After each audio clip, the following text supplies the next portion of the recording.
Ce soir-là, en regardant l'écran de mon téléphone, j'ai compris qu'une maison peut cacher bien plus que des meubles et des souvenirs. Je m'appelle Apolline Darcy, j'ai 62 ans. Et ce que j'ai découvert cette nuit-là a changé ma vie pour toujours. Tout a commencé par un malaise. Un de ces malaises sourds, invisibles, qui s'installe sans bruit dans une maison trop grande. J'habitais seule depuis 3 ans, depuis la mort de mon mari, Henri. Une belle demeure bourgeoise dans le 16e arrondissement de Paris. 3 étages, un jardin intérieur, des moulures au plafond, le genre de maison qu'on montre fièrement aux invités. Mais ces derniers mois, quelque chose avait changé. Des objets déplacés, des tiroirs laissés entr'ouverts, des bruits la nuit. Au début, j'ai pensé que c'était moi, la mémoire qui flanche, l'âge qui joue des tours. Je me suis dit, Apolline, tu deviens paranoïaque. Mais il y avait autre chose. Ma fille, Mathilde, venait me voir presque tous les jours, avec son mari, Timothée. Timothée, 38 ans, sourire charmant, toujours serviable. Apolline, laissez-moi porter ça. Apolline, vous devriez vous reposer. Apolline, je m'occupe de tout. Au début, j'étais touchée. Après la mort d'Henri, j'avais besoin d'aide. Timothée s'occupait de mes papiers, de la banque, des réparations. Mais peu à peu, j'ai senti quelque chose d'étrange dans son regard. Une impatience. Une avidité masquée sous la gentillesse. Un soir, j'ai entendu une conversation dans le couloir. Mathilde et Timothée parlaient à voix basse. Je n'ai saisi qu'un mot. Testament. Mon cœur s'est serré. Le lendemain, j'ai remarqué que des documents avaient disparu de mon bureau. Des papiers concernant la maison. Mon notaire m'avait envoyé un courrier et je ne le retrouvais plus. C'est à ce moment-là que j'ai décidé d'agir. J'ai appelé un installateur discret. Un homme recommandé par une amie. Il est venu un matin, pendant que Mathilde et Timothée étaient absents. 4 caméras, une dans le salon, une dans le couloir, une dans mon bureau, une dans la cuisine. Invisible, silencieuse, connectée à mon téléphone. Puis j'ai fait quelque chose que je n'avais jamais fait. J'ai menti. Mathilde, chérie, je pars quelques jours chez tante Marguerite en Normandie.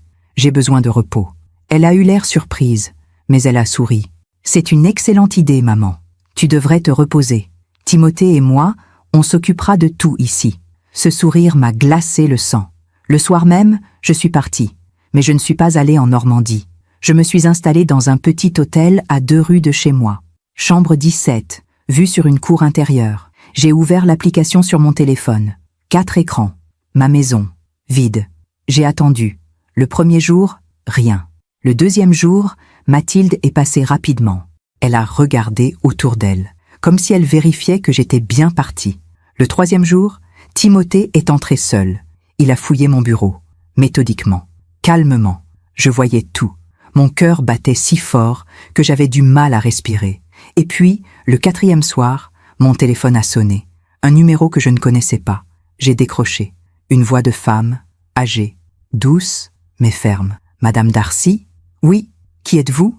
Je suis votre voisine, Madame Leclerc, du numéro 8. Je l'ai reconnue. Une femme discrète, toujours élégante, que je croisais parfois dans la rue. Madame Leclerc, que se passe-t-il?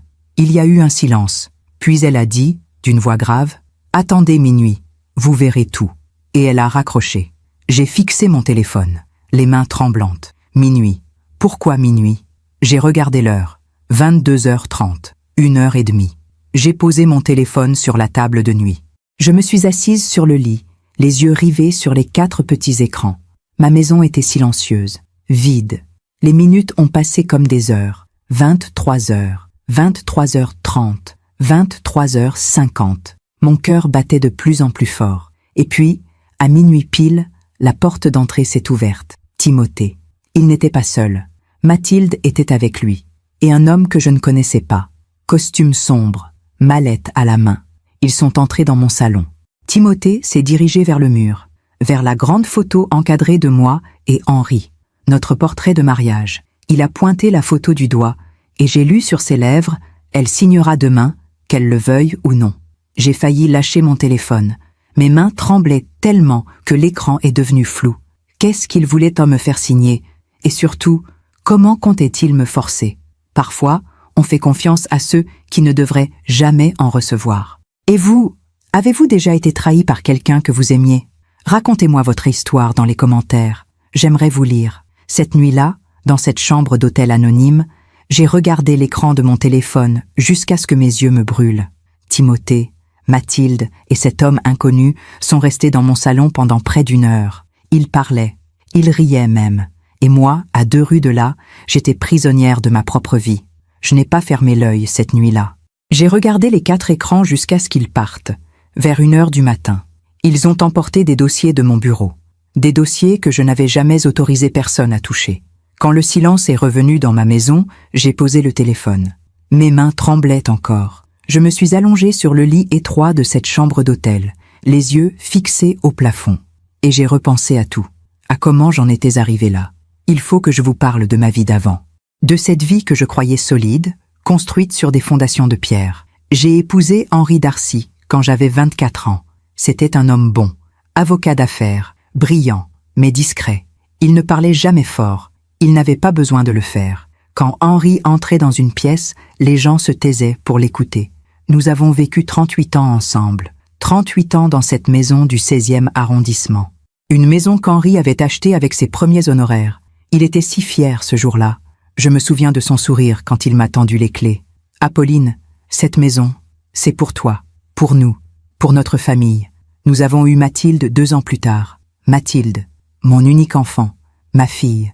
Pendant longtemps, elle a été ma joie, ma raison de vivre. Je me souviens de ses cheveux blonds quand elle était petite, de ses rires dans le jardin, de ses dessins collés partout sur les murs de la cuisine. Henri l'adorait. Il rentrait tard le soir, épuisé par ses dossiers, mais il montait toujours dans sa chambre pour lui lire une histoire. « Papa, encore une, encore une. »« D'accord, ma princesse, une dernière. » Et il lisait, encore et encore, jusqu'à ce qu'elle s'endorme. Nous formions une famille heureuse. Du moins, je le croyais. Mathilde a grandi. Elle est devenue une jeune femme élégante, cultivée. Elle a fait des études de droit, comme son père. Henri était si fier. Tu vois, Apolline, elle a hérité de mon cerveau et de ta sensibilité. Il avait raison. Mathilde était brillante, mais elle était aussi douce, attentionnée. Enfin, c'est ce que je pensais. Tout a changé quand elle a rencontré Timothée. C'était il y a 7 ans. Mathilde avait 30 ans. Elle travaillait dans un cabinet d'avocats prestigieux. Elle rentrait tard, elle était fatiguée, mais elle semblait heureuse. Un soir, elle nous a annoncé qu'elle avait rencontré quelqu'un. Il s'appelle Timothée. Il est merveilleux. Vous allez l'adorer. Henri et moi étions ravis. Mathilde n'avait jamais eu de relation sérieuse. Elle était toujours trop occupée par son travail. La première fois que j'ai vu Timothée, c'était un dimanche midi. Mathilde l'a amené déjeuner à la maison. Il était, charmant, grand, brun, des yeux clairs, un sourire facile. Il s'est présenté avec un bouquet de pivoines. Mes fleurs préférées. Madame Darcy, Mathilde m'a dit que vous aimiez les pivoines. J'espère que celles-ci vous plairont. J'ai souri. J'ai été touchée. Henri l'a observé pendant tout le repas, discrètement, comme il observait les témoins au tribunal. Après le déjeuner, quand Mathilde et Timothée sont partis, Henri est resté silencieux. « Alors, tu l'as trouvé comment ?» ai-je demandé. Il a réfléchi un instant. Il est poli, bien élevé. Mais il y a quelque chose, je ne sais pas, quelque chose dans son regard. « Henri, tu es trop méfiant. C'est un garçon charmant. » Il a hoché la tête, mais il n'a rien ajouté. Aujourd'hui, je regrette de ne pas avoir écouté cette intuition. Timothée et Mathilde se sont mariés 1 an plus tard. Un mariage magnifique, à l'église Saint-Philippe du Roule. 200 invités. Une réception dans un hôtel particulier près du parc Monceau. Henri a payé tout, sans hésiter. C'est notre fille unique, Apolline. Elle mérite ce qu'il y a de mieux. Mathilde était radieuse dans sa robe blanche. Timothée, impeccable dans son costume sur mesure. Ils avaient l'air si heureux. Pendant la réception, Timothée est venu me voir. « Apolline, merci pour tout. Je vous promets de prendre soin de Mathilde. » Toujours, j'ai cru en cette promesse. Les 2 premières années de leur mariage ont été calmes. Timothée travaillait dans la finance. Il avait un poste bien payé dans une banque d'affaires. Mathilde continuait au cabinet. Ils habitaient un appartement près de la place Victor Hugo. Il venait nous voir tous les dimanches. Henri vieillissait. Son cœur le fatiguait. Mais il continuait à travailler. Il disait que le travail le maintenait en vie. Le jour où je m'arrête, Apolline, c'est que je suis mort. Je lui disais d'arrêter, de profiter, de voyager. Mais il n'écoutait jamais. Et puis, un matin de novembre, il y a 3 ans, Henri ne s'est pas réveillé. Crise cardiaque, pendant son sommeil. Paisible, m'a dit le médecin. Mais pour moi, rien n'était paisible. Mon monde s'est effondré. Les semaines qui ont suivi ont été un brouillard. Mathilde et Timothée se sont occupés de tout. Les funérailles, les papiers, les démarches. J'étais incapable de penser, incapable de décider. Maman, laisse-nous faire. Repose-toi. Tu n'as pas à t'occuper de ça. Mathilde était tendre, présente. Elle venait tous les jours. Timothée aussi. Il s'est occupé des comptes bancaires, des assurances, du notaire. Apolline, Henri a tout bien organisé. Vous n'avez à vous soucier de rien. Je m'occupe de tout. J'étais reconnaissante. Je me disais, quelle chance d'avoir un gendre aussi dévoué. Mais peu à peu, j'ai remarqué quelque chose. Timothée posait beaucoup de questions. Sur la maison, sur mes économies, sur le testament d'Henri. Apolline, vous avez pensé à faire un testament vous aussi? C'est important à votre âge. Apolline, cette maison est immense. Vous ne pensez pas qu'elle est trop grande pour vous seule? Apolline, vous devriez mettre Mathilde sur vos comptes, au cas où il vous arriverait quelque chose. Au début, je trouvais ça normal, prévoyant. Mais il revenait sans cesse sur ces sujets, avec insistance. Un soir, 6 mois après la mort d'Henri, Timothée est venu seul. Mathilde avait une réunion tardive au cabinet. Nous avons dîné tous les deux. Un dîner simple, soupe, poulet rôti, salade. Pendant le repas, Timothée a sorti une enveloppe de sa poche. Apolline, j'ai réfléchi. Cette maison représente beaucoup de travail pour vous. L'entretien, les charges, les réparations. Vous devriez penser à la vendre, ou à la mettre au nom de Mathilde.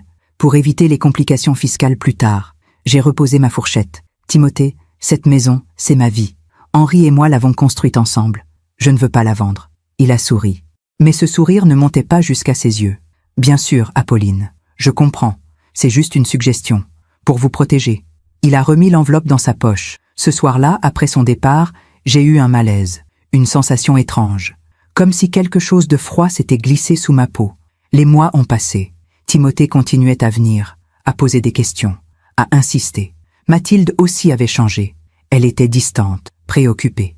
Un jour, je lui ai demandé « Mathilde, tout va bien entre toi et Timothée ?» Elle a détourné le regard. « Oui, maman, tout va bien. » Mais je voyais bien que non. Il y avait quelque chose, une tension, une ombre. Et puis, il y a eu cet incident avec mes bijoux. Un matin, j'ai voulu porter le collier que Henri m'avait offert pour nos 20 ans de mariage. Une chaîne en or avec un petit pendentif en émeraude. Je suis allée dans ma chambre. J'ai ouvert le coffret sur ma coiffeuse. Le collier n'était plus là. J'ai fouillé partout, dans les tiroirs, dans l'armoire. Rien. J'ai appelé Mathilde. « Chérie, tu n'aurais pas vu mon collier en émeraude ?» Il y a eu un silence. « Ton collier ?»« Non, maman. »« Pourquoi ?»« Il a disparu. Je ne comprends pas. » Autre silence. « Tu es sûre que tu ne l'as pas rangé ailleurs ? Tu sais, avec l'âge, on oublie parfois. » Ces mots m'ont blessée. « Mathilde, je n'oublie rien. Ce collier était dans mon coffret. Toujours. Bon, on va le chercher ensemble la prochaine fois que je viens. Ne t'inquiète pas. » Mais elle n'est jamais revenue chercher. Et le collier n'est jamais réapparu. C'est à partir de ce moment-là que j'ai commencé à surveiller. Les tiroirs, les placards, les objets, des choses disparaissaient, puis réapparaissaient, puis disparaissaient à nouveau. Des documents aussi, mon passeport, mes relevés bancaires, des lettres du notaire. Je les retrouvais parfois dans des endroits où je ne les avais jamais mis. J'ai commencé à douter de moi. « Apolline, tu deviens folle. C'est le chagrin, c'est la solitude. » Mais au fond de moi, je savais. Quelque chose se passait dans ma propre maison. Quelque chose que je ne contrôlais plus. Et c'est ainsi que j'en suis arrivée à cette décision. Les caméras, le mensonge, le départ. Cette nuit-là, dans cette chambre d'hôtel, j'ai compris que ma vie telle que je la connaissais était terminée. Henri était mort. Mathilde avait changé. Et Timothée voulait quelque chose qui m'appartenait. Et il était prêt à tout pour l'obtenir. Pendant que je raconte tout cela, je me demande d'où vous m'écoutez. Écrivez le nom de votre ville en commentaire. Cela me ferait du bien de savoir que je ne suis pas seule. Le lendemain matin, je suis restée dans cette chambre d'hôtel jusqu'à midi. J'avais peur de sortir, peur de croiser quelqu'un qui me reconnaîtrait. Peur que Mathilde ou Timothée découvrent que je n'étais jamais partie en Normandie. Mais surtout, j'avais peur de ce que j'allais encore découvrir. J'ai commandé un café et un croissant au room service. La femme de chambre a frappé doucement à la porte. Elle avait mon âge, peut-être un peu plus jeune, des cheveux gris attachés en chignon. « Voilà, madame. Bon appétit. » Elle m'a regardé avec une gentillesse qui m'a touchée. « Merci », ai-je murmuré. Quand elle est partie, j'ai regardé le plateau. Le café fumait doucement. Le croissant sentait bon le beurre frais. Mais je n'avais pas faim. J'ai pris mon téléphone.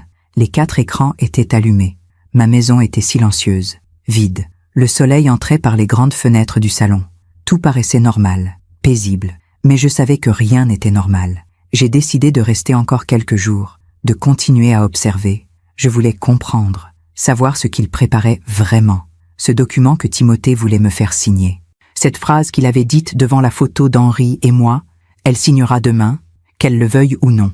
Qu'est-ce que c'était? Un testament? Une procuration? Une donation? Je devais le savoir. Cet après-midi-là, Mathilde est venue à la maison. Je l'ai vue sur l'écran du salon. Elle portait un tailleur beige. Ses cheveux étaient attachés. Elle avait l'air fatiguée. Elle est restée debout au milieu du salon pendant un long moment, immobile, comme si elle réfléchissait. Puis, elle a sorti son téléphone et a appelé quelqu'un. J'ai monté le son sur l'application. Oui, c'est moi. Non, elle n'est pas là. Elle est partie en Normandie. Oui, jusqu'à lundi. Tu es sûr que ça va marcher? Et si elle refuse? D'accord. Oui, je sais. Non, je ne veux pas qu'elle souffre. Timothée, je ne veux pas qu'elle souffre. Sa voix s'est brisée. Elle a raccroché. Elle est restée debout, les bras ballants. Puis elle a fait quelque chose qui m'a transpercée. Elle s'est approchée de la photo de son père et moi, celle que Timothée avait pointée du doigt la veille. Elle a posé sa main sur le cadre, et elle a murmuré « Pardon, papa ». Puis elle est partie. Je suis resté là, le téléphone dans les mains, le cœur battant. Je ne veux pas qu'elle souffre. Pardon, papa. Qu'est-ce que cela voulait dire? Mathilde savait. Elle savait ce que Timothée préparait. Et elle le laissait faire. Ma propre fille. Mon enfant. Celle que j'avais portée pendant 9 mois. Celle que j'avais bercée dans mes bras. Celle à qui j'avais tout donné. Elle participait à... À quoi? Exactement. Je me suis levée. J'ai fait les 100 pas dans la petite chambre d'hôtel. Mes jambes tremblaient. Je me suis assise sur le bord du lit. Et pour la première fois depuis des mois, j'ai pleuré. Il faut que je vous raconte quelque chose que je n'ai jamais dit à personne, même pas à Henri. Quand Mathilde avait 15 ans, elle a traversé une période difficile. Elle était brillante à l'école, mais elle n'avait pas d'amis. Les autres filles la trouvaient trop sérieuse, trop distante. Un soir, je l'ai trouvée dans sa chambre, en larmes. « Maman, je suis différente. Personne ne m'aime. » Je me suis assise à côté d'elle. Je l'ai serrée dans mes bras. « Mathilde, tu n'es pas différente. Tu es unique, et c'est ce qui fait ta force. » Elle a levé les yeux vers moi. « Mais je me sens seule. » « Je sais, ma chérie. Mais un jour, tu trouveras des gens qui te comprendront. Des gens qui t'aimeront pour ce que tu es. » Elle s'est accrochée à moi comme une petite fille. « Tu promets? » « Je promets. » Ce soir-là, je lui ai fait une promesse. Une promesse que j'ai tenue pendant toutes ces années. Être là, toujours, quoi qu'il arrive. Et maintenant, c'était elle qui me trahissait. Le soir est tombé. J'ai rallumé les écrans. Vers 20h, Timothée est entré dans la maison. Seul. Il portait un costume sombre, une mallette à la main. Il s'est dirigé directement vers mon bureau. Il a ouvert les tiroirs. Il a sorti des dossiers, des papiers. Il les a étalés sur le bureau. Puis, il a sorti quelque chose de sa mallette. Un document. Plusieurs pages. Il les a lus attentivement. Puis, il a pris son téléphone et a appelé quelqu'un. « Oui, tout est prêt. Les papiers sont en ordre. Oui, je les ai... Non, elle ne se doutera de rien. Lundi matin, dès qu'elle rentre, on lui fait signer. Si elle refuse, on a le plan B. Ne t'inquiète pas, elle signera. » Il a raccroché, puis il a regardé autour de lui. Et il a souri. Un sourire froid, calculateur. Ce sourire m'a glacé le sang. J'ai baissé le téléphone. Mes mains tremblaient tellement que j'ai failli le lâcher. Plan B. Qu'est-ce que c'était le plan B? J'ai fermé les yeux. J'ai respiré profondément. Il fallait que je réfléchisse, que je reste calme. Mais comment rester calme quand votre propre famille complote contre vous? Quand votre gendre fouille dans vos affaires comme un voleur? Quand votre fille dit « Pardon papa » devant une photo? Cette nuit-là, je n'ai pas dormi. J'ai repensé à tout, à tous les signes que j'avais ignorés. La première fois que j'ai vraiment douté de Timothée, c'était il y a 2 ans, peu de temps après la mort d'Henri. Timothée m'avait proposé de m'accompagner chez le notaire. « Apolline, vous ne devriez pas y aller seule? C'est compliqué, tous ces papiers. Je vais vous accompagner. » Mathilde avait approuvé. « Oui, maman. Timothée s'y connaît. Laisse-le t'aider. Nous sommes donc allés ensemble chez Maître Roussel, le notaire de la famille depuis 20 ans. Maître Roussel était un homme précis, méticuleux. Il connaissait tous nos dossiers par cœur. Il nous a reçus dans son bureau. Un bureau sombre, rempli de livres de droit. « Madame Darcy, je suis désolé pour votre perte. Monsieur Darcy était un homme exceptionnel. »« Merci, maître. » Il a ouvert un dossier épais. « Voici le testament de votre mari. Tout est très clair. La maison vous revient entièrement. Les comptes bancaires aussi. Vous êtes l'unique héritière. » J'ai hoché la tête. Timothée, assis à côté de moi, a demandé. « Et pour Mathilde ? Il n'y a rien pour Mathilde ?» Maître Roussel a levé les yeux. « Monsieur Darcy a prévu un legs pour Mathilde. Une somme importante. Mais seulement après le décès de Madame Darcy. » Timothée a froncé les sourcils. « Après le décès d'Apolline ? » C'est exact. Monsieur Darcy voulait s'assurer que sa femme serait protégée financièrement jusqu'à la fin de ses jours. Timothée n'a rien dit, mais j'ai vu sa mâchoire se crisper. À la sortie, dans la voiture, il a été silencieux. Puis, il a dit, d'une voix froide, « Henri aurait dû penser à Mathilde. Elle est sa fille. Elle mérite quelque chose maintenant. » J'ai été choqué par son ton. « Timothée, Henri a tout prévu. Mathilde aura tout. Mais pour l'instant, c'est moi qui vis dans cette maison. C'est normal qu'elle me revienne. » Il n'a pas répondu. Mais ce jour-là, j'ai compris. Timothée ne m'aidait pas par gentillesse. Il attendait, il calculait, il voulait cet héritage. Et il était pressé. Les jours suivants, dans cette chambre d'hôtel, j'ai continué à observer. Chaque soir, Timothée venait dans la maison. Parfois seul, parfois avec Mathilde. Il fouillait, il cherchait quelque chose. Un soir, je les ai vus ouvrir le coffre-fort du bureau. Le coffre-fort où Henri gardait les documents importants. Actes de propriété, contrat, testament. Ils ont tout sorti. Timothée a photographié chaque page avec son téléphone. Mathilde regardait, debout derrière lui, les bras croisés. Elle avait l'air mal à l'aise, mais elle ne disait rien. Le samedi soir, quelque chose d'étrange s'est produit. J'étais dans ma chambre d'hôtel, en train de regarder les écrans, quand mon téléphone a sonné. Numéro inconnu. J'ai hésité, puis j'ai décroché. « Allô ?» C'était la même voix que la première fois. Madame Leclerc, ma voisine. Madame Darcy, c'est encore moi. Madame Leclerc, comment avez-vous eu mon numéro? Peu importe, je vous appelle pour vous prévenir. Demain soir, ils vont revenir, avec un médecin. Mon cœur s'est arrêté. Un médecin? Oui. J'ai entendu votre gendre en parler au téléphone, dans la rue. Il disait qu'il fallait faire constater que vous n'étiez plus en état de gérer vos affaires, que vous perdiez la mémoire, qu'il fallait une tutelle. J'ai senti mes jambes se dérober. Une tutelle? Oui. Si un médecin certifie que vous êtes incapable, ils peuvent prendre le contrôle de vos biens, légalement. J'ai serré le téléphone contre mon oreille. Mais je vais très bien. Je n'ai aucun problème de mémoire. Je sais.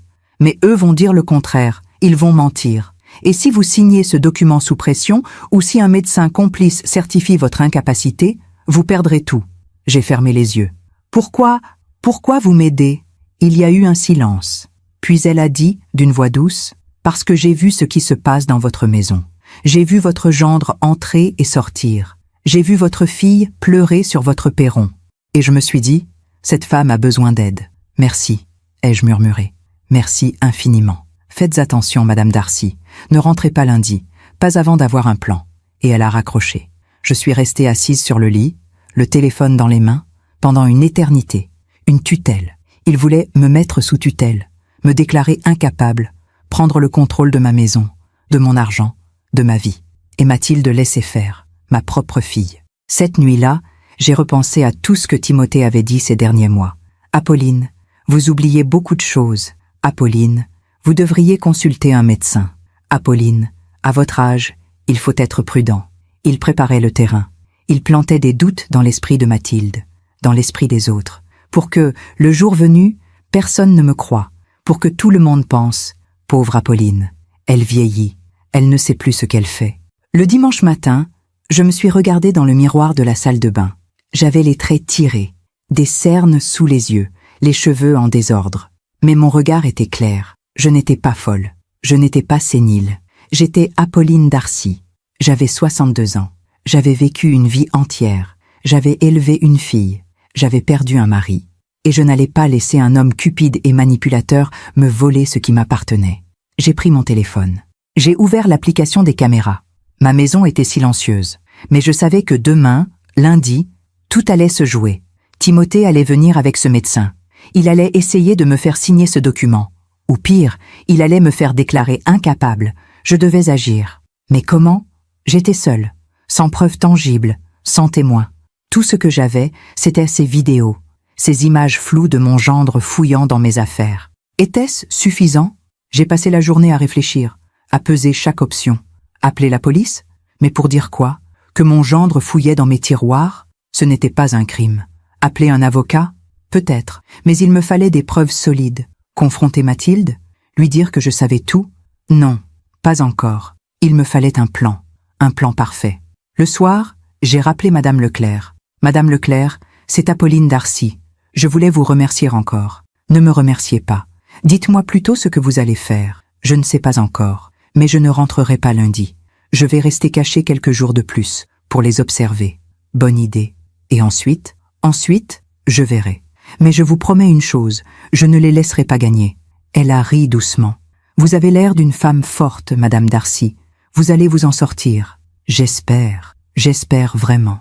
Cette nuit-là, avant de m'endormir, j'ai regardé une dernière fois les écrans.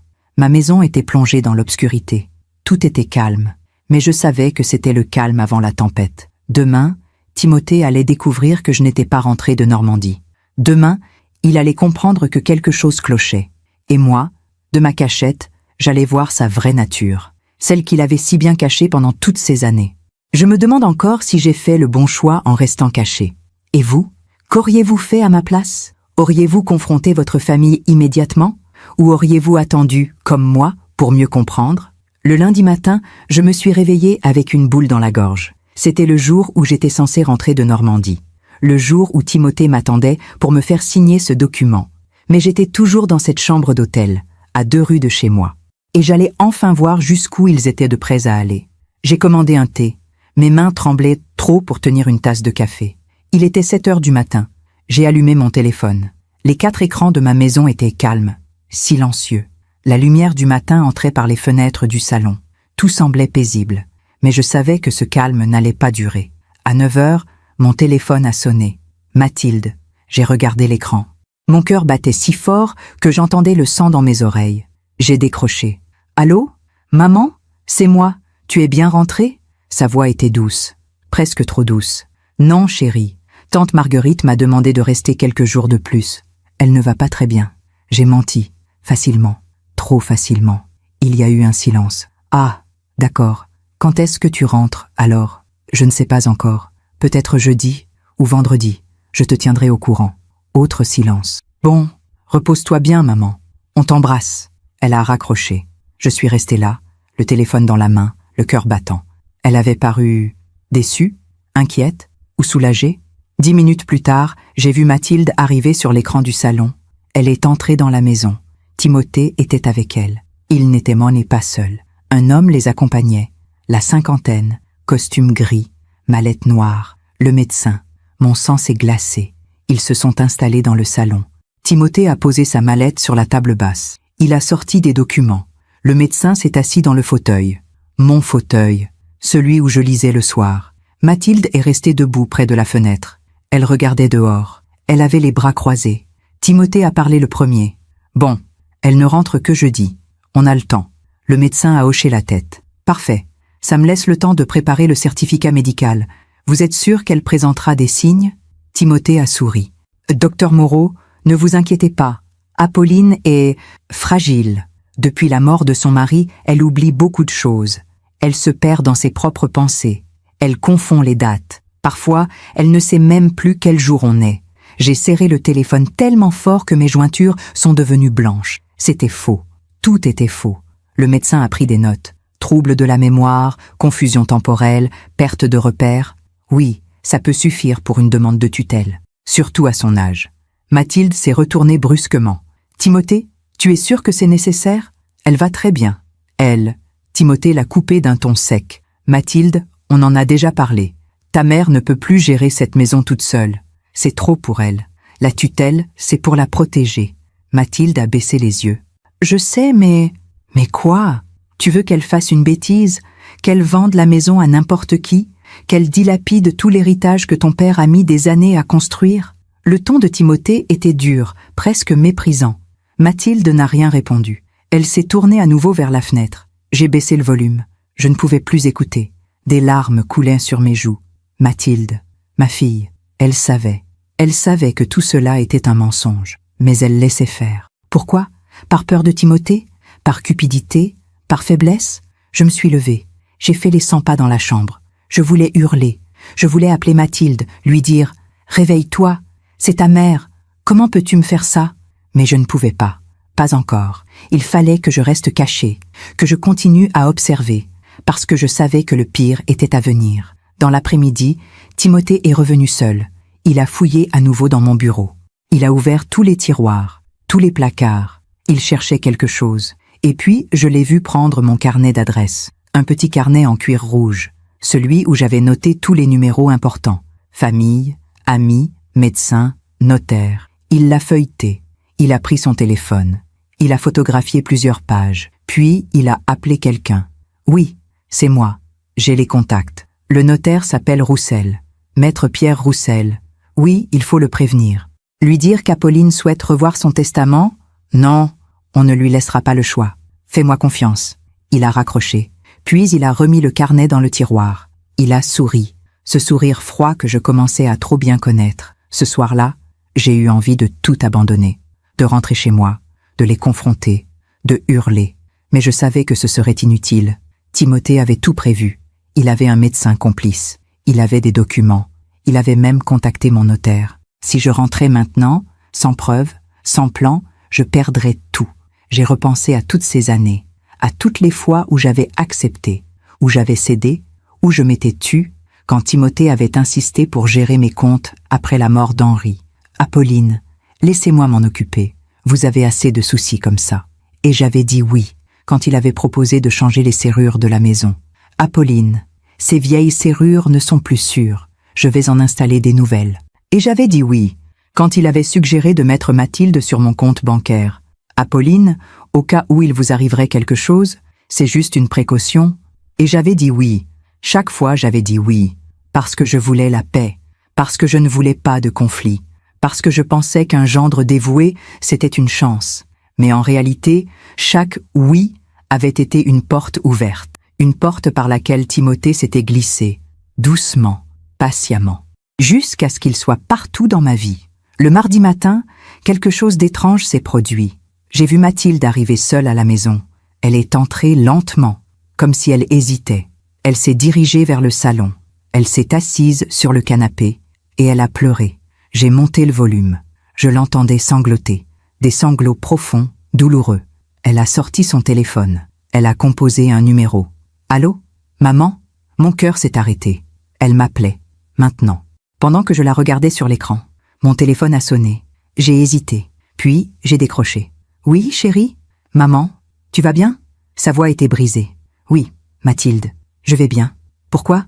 Je ne sais pas. J'avais juste envie d'entendre ta voix. Elle pleurait. Je l'entendais pleurer. Mathilde, qu'est-ce qui se passe? Tu pleures? Non, non, c'est rien. C'est juste que tu me manques. Je rentre bientôt, ma chérie. Dans quelques jours. Oui, d'accord. Il y a eu un silence. Puis elle a dit, d'une voix si faible que je l'ai à peine entendue. Maman, je suis désolée. Désolée? Pourquoi? Pour rien. Oublie. Je t'aime, maman. Je t'aime aussi, ma chérie. Elle a raccroché. Je suis restée là, le téléphone contre mon oreille, à la regarder sur l'écran. Elle était toujours assise sur le canapé. Elle pleurait. Puis elle s'est levée, elle a essuyé ses larmes, et elle est partie. Cette conversation m'a hantée pendant des heures. Maman, je suis désolée. De quoi était-elle désolée? De me trahir? De laisser Timothée manipuler ma vie? Ou était-ce autre chose? Peut-être qu'au fond d'elle, Mathilde savait que tout cela était mal. Peut-être qu'elle souffrait autant que moi. Mais alors, pourquoi ne faisait-elle rien? Pourquoi ne me défendait-elle pas? Le mercredi, Timothée est revenu avec le médecin. Ils se sont installés dans le salon. Ils ont relu les documents ensemble. Le docteur Moreau a signé plusieurs feuilles. Voilà, le certificat est prêt. Il atteste que Madame Darcy présente des troubles cognitifs importants et qu'elle n'est plus en mesure de gérer ses biens de manière autonome. Timothée a pris les papiers. Il les a lus attentivement. Puis il a souri. Parfait. Dès qu'elle rentre, on la fait examiner. Vous viendrez à la maison, vous constaterez son état et on lancera la procédure. Le médecin a hoché la tête. Pas de problème. Mais il faut qu'elle signe une autorisation pour l'examen. Elle signera. Faites-moi confiance. J'ai éteint le téléphone. Je ne voulais plus voir. Je ne voulais plus entendre. Je me suis allongée sur le lit. Et j'ai pensé à Henri. Henri, qui avait passé toute sa vie à protéger cette famille. Henri, qui avait travaillé sans relâche pour nous offrir une vie confortable. Henri, qui m'avait promis, le jour de notre mariage, « Apolline, je veillerai toujours sur toi, toujours. » Mais Henri n'était plus là.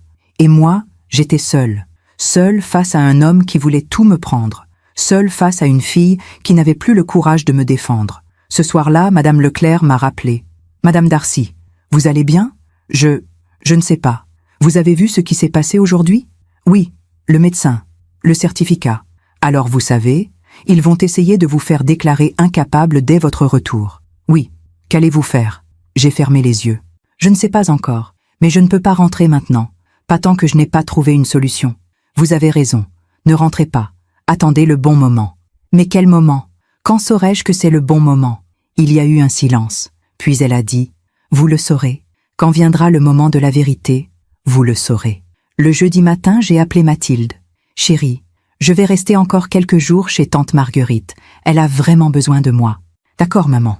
Prends ton temps. » Sa voix était éteinte, lointaine. « Mathilde, tout va bien ? » ?»« Oui, maman, tout va bien. » Mais je savais que rien n'allait bien.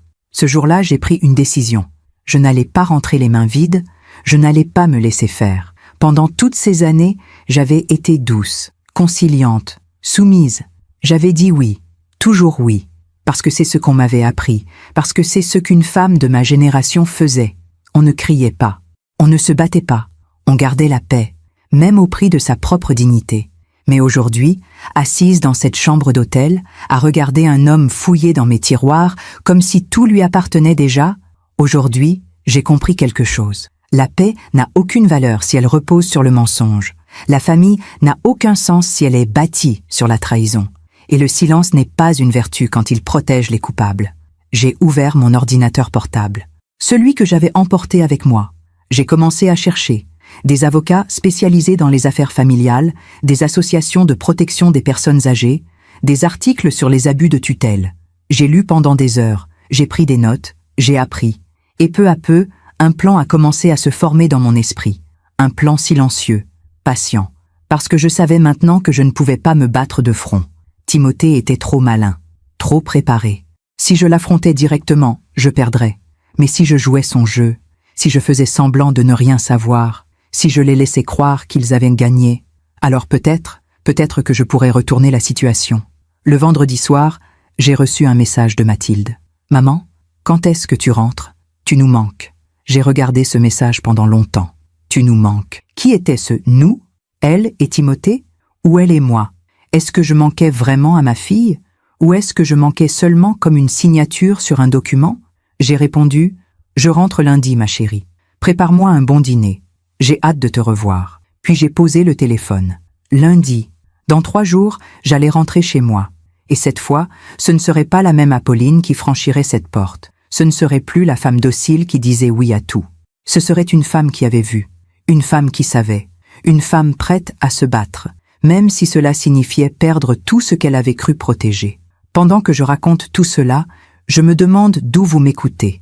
Écrivez le nom de votre ville en commentaire. Cela me ferait du bien de savoir que je ne suis pas seule dans cette histoire. Le week-end a passé comme un rêve étrange, ou plutôt, comme un cauchemar dont on ne peut pas se réveiller.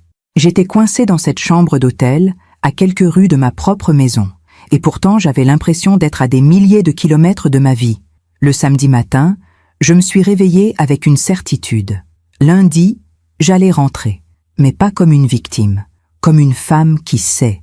J'ai passé la journée à préparer mon retour, à réfléchir à chaque mot, chaque geste, chaque réaction. Il fallait que je sois parfaite, naturelle, innocente. Il fallait que Timothée croie que je ne me doutais de rien.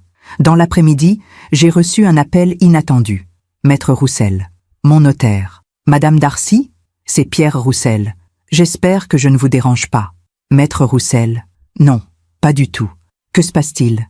Il y a eu une hésitation dans sa voix. Madame, j'ai reçu un appel de votre gendre cette semaine, Monsieur Leblanc. Il m'a dit que vous souhaitiez modifier votre testament. Mon cœur s'est arrêté. Pardon ? Il m'a dit que vous vouliez mettre votre fille comme bénéficiaire principale de la maison. Immédiatement, Sans attendre votre décès, j'ai serré le téléphone. Maître, je n'ai jamais dit une chose pareille. Il y a eu un silence. C'est bien ce que je pensais. Votre gendre a été très insistant. Il m'a même envoyé un document prétendument signé par vous. Mais la signature ne me paraissait pas authentique. Un faux? Probablement. C'est pour cela que je vous appelle. Je voulais vérifier avec vous avant d'aller plus loin. J'ai fermé les yeux. Mes mains tremblaient. Maître Roussel, merci. Merci infiniment de m'avoir appelé. Madame Darcy, je connais votre famille depuis 20 ans. Je connaissais Henri. Je sais reconnaître quand quelque chose ne va pas. Si vous avez besoin d'aide, mon cabinet est à votre disposition. Merci, je vous recontacte très bientôt. Prenez soin de vous, madame. Il a raccroché. J'ai posé le téléphone sur la table. Un faux document. Une fausse signature. Timothée avait essayé de falsifier ma signature. C'était plus grave que je ne l'avais imaginé. Ce n'était plus seulement de la manipulation. C'était un crime. Le samedi soir, j'ai regardé les écrans. Timothée et Mathilde sont venus à la maison ensemble. Ils se sont installés dans la cuisine. Mathilde préparait le dîner. Timothée était assis à la table, son ordinateur ouvert devant lui. J'ai monté le volume. Timothée tapait sur son clavier. Puis il a appelé Mathilde. « Mathilde, viens voir. » Elle s'est approchée, une cuillère en bois à la main. « Quoi ? Regarde, j'ai trouvé un acheteur potentiel pour la maison. » Mathilde a pâli. « Un acheteur ? Mais maman n'a jamais dit qu'elle voulait vendre. » Timothée a souri. « Elle n'aura pas le choix. Une fois qu'elle sera sous tutelle, c'est moi qui déciderai. Et je vendrai cette maison. On en tirera au moins 3 millions d'euros. Peut-être plus. » Mathilde a reculé. « Timothée, c'est la maison de mon père. C'est là que j'ai grandi. Je sais, mais c'est aussi un capital immobilisé. Cet argent, on en a besoin maintenant. Pas dans 10 ans quand ta mère sera morte. » Il a dit cela, froidement, comme s'il parlait d'un meuble à vendre. « Quand ta mère sera morte. » Mathilde a posé la cuillère. Elle est sortie de la cuisine. Timothée a haussé les épaules et a continué à taper sur son ordinateur. J'ai éteint le téléphone. J'avais envie de vomir. 3 millions d'euros. C'était donc ça. Pas l'amour, pas la famille, pas le souci de mon bien-être. Juste l'argent. Timothée voulait vendre la maison où j'avais vécu pendant 40 ans. La maison où Henri et moi avions élevé notre fille. La maison où chaque mur, chaque meuble, chaque objet portait nos souvenirs. Et Mathilde le laissait faire. Cette nuit-là, je n'ai pas dormi. J'ai repensé à tout, à toutes les petites choses que j'avais ignorées. Les regards échangés entre Timothée et Mathilde, les conversations qui s'arrêtaient quand j'entrais dans une pièce, les documents qu'on me faisait signer sans vraiment m'expliquer.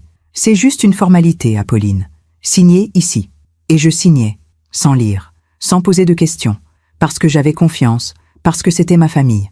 Le dimanche matin, Madame Leclerc m'a appelé. « Madame Darcy, demain c'est le grand jour. » « Oui, je rentre demain matin. »« Vous êtes prête ? » ?»« Je crois. J'ai un plan. Enfin, le début d'un plan. Écoutez-moi bien. Quand vous rentrerez, faites comme si de rien n'était. Souriez. Soyez naturel. Ne leur montrez pas que vous savez. C'est ce que je compte faire. Et surtout, ne signez rien. Peu importe ce qu'ils vous disent. Même s'ils insistent. Même s'ils vous font peur. Ne signez rien. Je ne signerai rien. Bien. Et si jamais vous avez besoin d'aide, n'hésitez pas. Je serai là. Merci, Madame Leclerc. Vous ne savez pas à quel point votre soutien m'aide. Courage, Madame Darcy. La vérité finit toujours par éclater. Le dimanche après-midi, j'ai fait quelque chose que je n'avais pas fait depuis longtemps. Je suis allée à l'église. Pas l'église où nous allions avec Henri. Une petite église discrète, dans le 10e arrondissement. Je me suis assise sur un banc, au fond. Il n'y avait personne. Juste le silence et la lumière tamisée des vitraux. J'ai regardé l'autel, la statue de la Vierge Marie, les bougies qui brûlaient doucement, et j'ai prié. Je ne sais pas si je priais Dieu, Henri, ou simplement l'univers, mais j'ai prié pour avoir la force de faire face, la force de ne pas céder, la force de protéger ce qui m'appartenait. Quand je suis sortie de l'église, le soleil déclinait. Les rues de Paris étaient calmes. Les gens rentraient chez eux. J'ai marché lentement jusqu'à mon hôtel. Et pour la première fois depuis des jours, j'ai senti quelque chose en moi. Pas de la colère, pas de la peur, de la détermination. Le dimanche soir, j'ai reçu un message de Mathilde. « Maman, on t'attend demain pour le déjeuner. J'ai préparé ton plat préféré. Bisous. » Mon plat préféré. Poulet rôti aux herbes, gratin dauphinois, salade verte. Mathilde se souvenait. Ou peut-être que c'était Timothée qui lui avait dit de le préparer, pour me mettre en confiance, pour que tout ait l'air normal. J'ai répondu « Merci, ma chérie, J'ai hâte. À demain. Puis j'ai préparé mes affaires. J'ai rangé mes vêtements. J'ai vérifié que j'avais bien tout. Mon téléphone, l'application des caméras, mes notes, les numéros de Maître Roussel et de Madame Leclerc. Tout était prêt. Cette nuit-là, avant de me coucher, j'ai regardé une dernière fois les 4 écrans de ma maison. Le salon, le couloir, le bureau, la cuisine, ma maison, mon refuge, mon sanctuaire. L'endroit où j'avais été heureuse pendant tant d'années. Et maintenant, cet endroit était devenu un champ de bataille. Je me suis allongée sur le lit étroit de l'hôtel. J'ai fermé les yeux et j'ai pensé à Henri. Henri, si tu m'entends, aide-moi. J'ai besoin de toi. J'ai besoin de ta force, de ton courage. Le silence m'a répondu. Mais dans ce silence, j'ai senti quelque chose. Une présence, douce, familière. Comme si Henri était là, près de moi, et qu'il me disait « Tu es plus forte que tu ne le crois, Apolline. Tu as toujours été forte. » Le lundi matin, je me suis réveillée à 7 heures. J'ai pris une douche, je me suis habillée avec soin. Un tailleur beige, des perles, du rouge à lèvres discret. Je voulais avoir l'air de la femme que j'avais toujours été. Élégante, posée, digne. Pas une femme fragile qu'on peut manipuler. À 10 heures, j'ai pris un taxi. 16e arrondissement, s'il vous plaît. Avenue Foch. Le chauffeur a hoché la tête. Pendant tout le trajet, j'ai regardé par la fenêtre. Paris défilait. Les avenues larges, les immeubles haussmanniens, les arbres alignés. Ma ville. Et pourtant, j'avais l'impression de la voir pour la première fois. Quand le taxi s'est arrêté devant ma maison, mon cœur battait si fort que j'entendais le sang dans mes oreilles. J'ai payé le chauffeur. J'ai pris mon sac. Et j'ai regardé la façade de ma maison. Les grandes fenêtres, le balcon en fer forgé, la porte en bois massif. Tout était exactement comme je l'avais laissé. Mais plus rien n'était pareil. J'ai sorti mes clés. Mes mains tremblaient légèrement. J'ai respiré profondément. Puis, j'ai ouvert la porte. Le hall était silencieux. L'odeur familière de la maison m'a enveloppée. Cire d'abeilles, roses séchées, vieux bois. « Maman ?» La voix de Mathilde venait de la cuisine. « Oui, c'est moi. » J'ai posé mon sac. J'ai enlevé mon manteau. Mathilde est apparue dans le couloir. Elle souriait, mais son sourire ne montait pas jusqu'à ses yeux. « Maman, tu es rentrée. Comment s'est passé ton séjour ?»« Très bien, chérie. Tante Marguerite va mieux. Elle m'a embrassée. Un baiser rapide, froid. Je suis contente que tu sois là. Timothée arrive dans 1 heure pour le déjeuner. Parfait. J'ai hâte de le voir. J'ai menti. Parfaitement. » Mathilde m'a regardé un instant, comme si elle cherchait quelque chose dans mon regard. Mais je n'ai rien laissé paraître. « Viens, je vais te faire un thé. » Nous sommes allés dans la cuisine. Pendant que Mathilde préparait le thé, j'ai regardé autour de moi. Tout était à sa place. La table, les chaises, les placards. Mais je savais maintenant.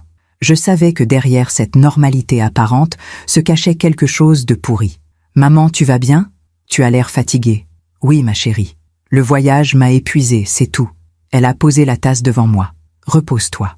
On déjeune dans 1 heure. »« D'accord. » Je suis montée dans ma chambre. J'ai fermé la porte et j'ai sorti mon téléphone. L'application des caméras était toujours active. Les 4 écrans montraient le salon, le couloir, le bureau, la cuisine. Mathilde était en bas, dans la cuisine. Elle était au téléphone. J'ai monté le volume. « Oui, elle est rentrée. »« Non, elle n'a rien remarqué. »« Oui, elle a l'air normale. »« D'accord, on fait comme prévu. »« À tout à l'heure. » Elle a raccroché. J'ai baissé le volume. Mon cœur battait à tout rompre. On fait comme prévu. Qu'est-ce qui était prévu? 1 heure plus tard, la sonnette a retenti. Timothée. Je suis descendue. J'ai ouvert la porte. « Apolline, vous êtes rentrée. Comment allez-vous » Il m'a embrassée sur les 2 joues, chaleureusement, comme toujours. « Très bien, Timothée. Merci. Vous nous avez manqué. La maison était vide sans vous. » Il a souri, ce sourire charmant qu'il savait si bien faire. Mais moi, maintenant, je voyais ce qu'il y avait derrière. La froideur, le calcul, l'avidité. Nous nous sommes installés dans la salle à manger. Mathilde a servi le déjeuner. Poulet rôti, gratin, salade, tout était parfait. Nous avons mangé en parlant de choses insignifiantes. Le temps, les voisins, les nouvelles de tante Marguerite. Timothée était détendu, souriant. Mathilde était plus tendue. Elle regardait son assiette. Moi, j'étais calme, parfaitement calme. À la fin du repas, Timothée a sorti une enveloppe de sa poche. « Apolline, j'ai profité de votre absence pour mettre de l'ordre dans vos papiers. Il y a quelques documents qu'il faudrait que vous signiez. » Il a posé l'enveloppe sur la table. Mon cœur s'est accéléré, mais je n'ai rien laissé paraître. Des documents? Quels documents? Rien de grave, juste des formalités administratives. Pour la banque, pour l'assurance. Il a sorti plusieurs feuilles. J'ai pris les documents. Je les ai feuilletés lentement. C'était écrit en petit, beaucoup de jargon juridique. Mais j'ai reconnu certains mots. Procuration générale, gestion des comptes bancaires, vente éventuelle de biens immobiliers. J'ai levé les yeux vers Timothée. Timothée, qu'est-ce que c'est exactement? Ce sont des documents pour faciliter la gestion de vos affaires, au cas où vous auriez besoin d'aide. C'est une simple précaution. Une procuration? Oui. Comme ça, si vous êtes malade ou si vous partez en voyage, Mathilde et moi pourrons gérer les choses à votre place. J'ai regardé Mathilde. Elle ne disait rien. Elle fixait son assiette. Je vois. J'ai reposé les documents sur la table. Timothée, c'est très gentil, mais je préfère lire cela tranquillement, avec mon notaire. C'est important, ce genre de choses. Le sourire de Timothée s'est figé. Votre notaire? Apolline, ce n'est pas nécessaire. Ce sont des documents standards. Peut-être. Mais j'aime bien comprendre ce que je signe. Vous comprenez? Il y a eu un silence. Timothée a rangé les documents dans l'enveloppe. Bien sûr, prenez votre temps. Mais son ton avait changé. Il n'était plus chaleureux. Il était froid. Après le déjeuner, Timothée et Mathilde sont partis. Je suis restée seule dans la maison. Je me suis assise dans le salon, sur mon fauteuil, et j'ai pensé à ce qui venait de se passer. Timothée avait essayé. Il avait essayé de me faire signer. Mais j'avais refusé. Poliment, calmement, sans montrer que je savais. Le soir, Madame Leclerc m'a appelé. Alors, il a essayé de me faire signer des documents, une procuration générale. Et j'ai refusé, poliment. Bien, très bien. Et comment a-t-il réagi? Il n'était pas content. Mais il ne pouvait rien dire. Parfait. Maintenant, il va falloir attendre. Il va essayer autre chose. Soyez vigilante. Je le serai. Cette nuit-là, dans mon lit, j'ai regardé les écrans une dernière fois. Ma maison était silencieuse. Mais je savais que ce n'était que le calme avant la tempête. Timothée n'allait pas abandonner. Il allait revenir, avec un autre plan, une autre stratégie. Mais cette fois, j'étais prête. Cette fois, je savais. Et je n'allais plus jamais dire oui. Je me demande encore si j'ai fait le bon choix. Et vous? Qu'auriez-vous fait à ma place? Auriez-vous signé pour avoir la paix? Ou auriez-vous résisté comme moi? Les jours qui ont suivi mon retour ont été étranges. En apparence, tout était normal. Je vivais dans ma maison. Je voyais Mathilde. Je souriais à Timothée. Mais en réalité, j'étais devenue une étrangère dans ma propre vie. Chaque geste était calculé. Chaque mot pesé. Chaque sourire, un mensonge. Le mardi matin, Timothée est revenu, sans prévenir. J'étais dans le jardin, en train de tailler mes rosiers. Une activité que j'aimais, qui me calmait. J'ai entendu la porte s'ouvrir. « Apolline, vous êtes là ?» Je me suis retournée. Timothée se tenait sur le perron. « Oui, je suis là. » « Bonjour, Timothée. » Il est descendu dans le jardin. Il avait l'air décontracté, détendu, mais je voyais l'impatience dans ses yeux. Je passais dans le quartier. Je me suis dit que j'allais vous voir. C'est gentil. Il a regardé les rosiers. Henri adorait ce jardin, n'est-ce pas? Oui, il y passait des heures. Vous devez avoir beaucoup de souvenirs ici. Énormément. Il y a eu un silence. Puis il a dit, d'un ton léger, « Apolline, j'ai repensé à ces documents. Vous savez, ceux que je vous ai montrés l'autre jour. Vous avez eu le temps d'y réfléchir? » J'ai continué à couper mes roses, calmement. Oui, j'y ai réfléchi. Et j'ai décidé d'en parler d'abord avec Maître Roussel. C'est lui qui gère mes affaires depuis des années. Je veux son avis. Le visage de Timothée s'est durci imperceptiblement. Maître Roussel? Apolline, ce n'est vraiment pas nécessaire. Ce sont des formalités simples, peut-être, mais j'aime bien être prudente. Vous ne me faites pas confiance? La question était posée d'un ton léger, mais il y avait quelque chose de menaçant dedans. J'ai levé les yeux vers lui. Timothée, ce n'est pas une question de confiance, c'est une question de bon sens. Henri m'a toujours dit, ne signe jamais rien sans consulter un avocat. C'est ce que je fais. Il a serré la mâchoire. Très bien, comme vous voulez. Il est parti sans rien ajouter. Dès qu'il est sorti, j'ai appelé Maître Roussel. Maître, c'est Apolline Darcy. Mon gendre vient d'essayer à nouveau de me faire signer des documents. Une procuration générale. Je m'en doutais. Ne signez rien, Madame Darcy. Absolument rien. Et si vous le pouvez, apportez-moi ces documents. Je veux les examiner. Je viendrai demain. Parfait. En attendant, soyez prudente. Et surtout, ne restez jamais seule avec lui. Ces mots m'ont glacé le sang. Ne restez jamais seule avec lui. Même mon notaire avait peur. Le mercredi après-midi, je suis allée au cabinet de Maître Roussel. Son bureau était situé dans le 8e arrondissement, un immeuble ancien avec un escalier en marbre et des moulures dorées. Il m'a reçu immédiatement. « Madame Darcy, asseyez-vous. Vous avez les documents ?» J'ai sorti l'enveloppe. Il a pris les papiers. Il les a lus attentivement. Pendant plusieurs minutes, il n'a rien dit. Puis il a levé les yeux. « Madame, ces documents sont extrêmement dangereux. Si vous les aviez signés, votre gendre aurait eu un pouvoir total sur vos comptes bancaires, vos biens immobiliers, vos investissements, tout. Il aurait pu vendre ma maison? Oui, sans votre accord, sans même vous consulter. J'ai senti mes jambes trembler. Mon Dieu. Et ce n'est pas tout. Regardez cette clause ici. Elle stipule que la procuration est irrévocable pendant 5 ans. Même si vous changiez d'avis, vous ne pourriez pas l'annuler. C'est légal? Légal, oui, mais immoral. Et dans votre cas, manifestement obtenu sous pression. Il a posé les documents sur le bureau. Madame Darcy, je vais être direct avec vous. Votre gendre essaie de prendre le contrôle de votre patrimoine. Et il utilise des méthodes que je qualifierais d'abus de faiblesse. Que puis-je faire? Plusieurs choses. D'abord, vous allez signer un document chez moi, aujourd'hui même, stipulant que vous êtes en pleine possession de vos moyens et que vous n'autorisez personne à gérer vos biens à votre place. Ensuite, nous allons modifier votre testament pour inclure des clauses de protection. Et enfin, il a hésité. Enfin, je vous conseille de porter plainte. Porter plainte? Contre mon gendre? Oui, pour tentative d'escroquerie. Faux et usage de faux. Abus de confiance. J'ai fermé les yeux. Porter plainte contre Timothée. Contre le mari de ma fille. C'était impensable. Je ne sais pas si je peux faire ça. Madame Darcy, je comprends. C'est votre famille. Mais si vous ne faites rien, il continuera. Et un jour, il réussira. Je suis rentrée chez moi en taxi. Pendant tout le trajet, j'ai pensé aux mots de Maître Roussel. Il continuera. Et un jour, il réussira. Avait-il raison? Est-ce que Timothée était prêt à aller jusqu'au bout? Le soir, j'ai regardé les écrans. Timothée et Mathilde sont venus à la maison. Ils ne savaient pas que j'étais allée voir le notaire. Ils sont entrés dans le salon. Timothée avait l'air nerveux. Elle ne signera pas. Je le sens. Mathilde était assise sur le canapé. Elle avait l'air épuisée. Qu'est-ce qu'on va faire? On passe au plan B. Le plan B. Timothée s'est tourné vers elle. La tutelle. Le docteur Moreau est prêt. Il suffit qu'on organise un rendez-vous médical. On lui fait croire que c'est un simple check-up.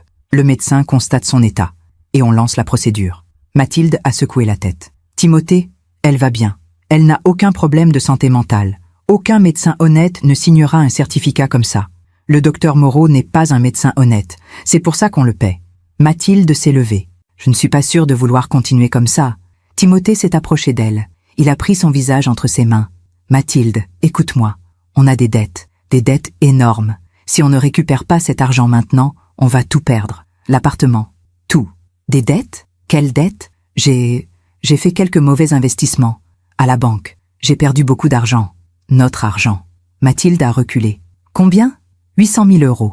Elle a porté la main à sa bouche. 800 000? Timothée, comment as-tu pu? Je pensais que ça marcherait. Je pensais que j'allais tout récupérer. Mais ça a mal tourné. Et maintenant? Maintenant, on a besoin de cette maison. On a besoin de cet argent. Sinon, on va perdre notre appartement. Tout ce qu'on a construit. Mathilde s'est assise. Elle pleurait. C'est ma mère, Timothée. C'est ma mère. Je sais, mais c'est elle ou nous. J'ai éteint le téléphone. Mes mains tremblaient tellement que j'ai failli le laisser tomber. 800 000 € de dette. Timothée avait tout perdu. Et maintenant, il voulait se servir de moi pour éponger ses pertes. Voilà ce que j'étais pour lui.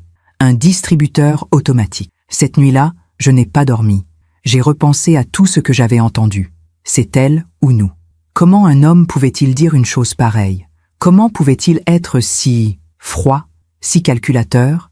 Et Mathilde, ma pauvre Mathilde. Elle était prise au piège, entre son mari et sa mère, entre ses dettes et sa conscience. Le jeudi matin, j'ai pris une décision. J'allais parler à Mathilde, seule à seule, sans Timothée. Il fallait qu'elle sache que je savais, qu'elle comprenne que je n'étais pas dupe, mais surtout, il fallait qu'elle choisisse. Entre lui et moi, j'ai appelé Mathilde. « Chérie, tu peux passer cet après-midi? J'aimerais qu'on discute, toutes les deux. » Oui, bien sûr. À quelle heure? 15 heures? D'accord. À tout à l'heure, maman. J'ai passé la matinée à préparer ce que j'allais lui dire. Chaque mot, chaque phrase. Il fallait que ce soit parfait. Il fallait qu'elle comprenne. À 15 heures pile, la sonnette a retenti. J'ai ouvert. Mathilde se tenait là. Elle avait l'air fatiguée, des cernes sous les yeux, les cheveux mal attachés. « Maman, entre ma chérie. » Nous sommes allés dans le salon. Je lui ai préparé un thé. Nous nous sommes assises face à face. Il y a eu un long silence. Puis j'ai dit « Mathilde, il faut qu'on parle. » Elle a baissé les yeux. « Je sais. » « Tu sais ? Je sais ce que tu vas me dire. » J'ai posé ma tasse. « Alors dis-le-moi, toi. Dis-moi ce qui se passe. » Elle a levé les yeux. Ils étaient remplis de larmes. « Maman, je suis désolée. Je suis tellement désolée. » « Désolée de quoi ? De tout. De Timothée. De ce qu'il essaye de faire. De ne pas avoir eu le courage de te protéger. » Les larmes coulaient sur ses joues. « Mathilde, regarde-moi. » Elle a levé les yeux. « Pourquoi tu le laisses faire ? Parce que j'ai peur. » « Peur de quoi ? Peur de le perdre. Peur de perdre ma vie. Mon appartement. Tout. Tu préfères me perdre moi ? » Elle a éclaté en sanglots. « Non, non, maman. Je ne veux pas te perdre. Mais je ne sais pas quoi faire. Timothée dit que si on ne trouve pas cet argent, on va tout perdre. Que la banque va saisir notre appartement. Que... Mathilde, stop. » J'ai pris ses mains dans les miennes. « Mathilde, écoute-moi bien. Timothée a fait de mauvais choix. C'est lui qui a perdu cet argent. Pas toi, pas moi, lui. Je sais. Et maintenant, il veut que tu participes à quelque chose de grave, de criminel. Tu comprends ça ? » Elle a hoché la tête. « Ce qu'il essaie de faire, c'est de l'escroquerie. C'est de l'abus de confiance. Si tu continues à l'aider, tu seras complice. Mais qu'est-ce que je peux faire ? Je l'aime. C'est mon mari. Tu peux choisir entre lui et la vérité. » Elle m'a regardée. « Maman, Mathilde, je sais que tu es dans une situation difficile. Je sais que tu as peur. Mais tu dois savoir une chose. Je ne signerai rien. Jamais. Même si Timothée me menace. Même s'il essaie de me faire déclarer incapable. Je ne signerai rien. Il a déjà contacté un médecin. Le docteur Moreau. Il veut te faire examiner. Je sais. Je suis au courant. » Elle a écarquillé les yeux. « Tu sais ? » ?»« Oui, je sais tout, Mathilde. Depuis le début. » Elle a pâli. « Comment ? Peu importe. Ce qui compte, c'est que maintenant, tu sais que je sais. Et que tu dois choisir. » « Choisir ? Oui.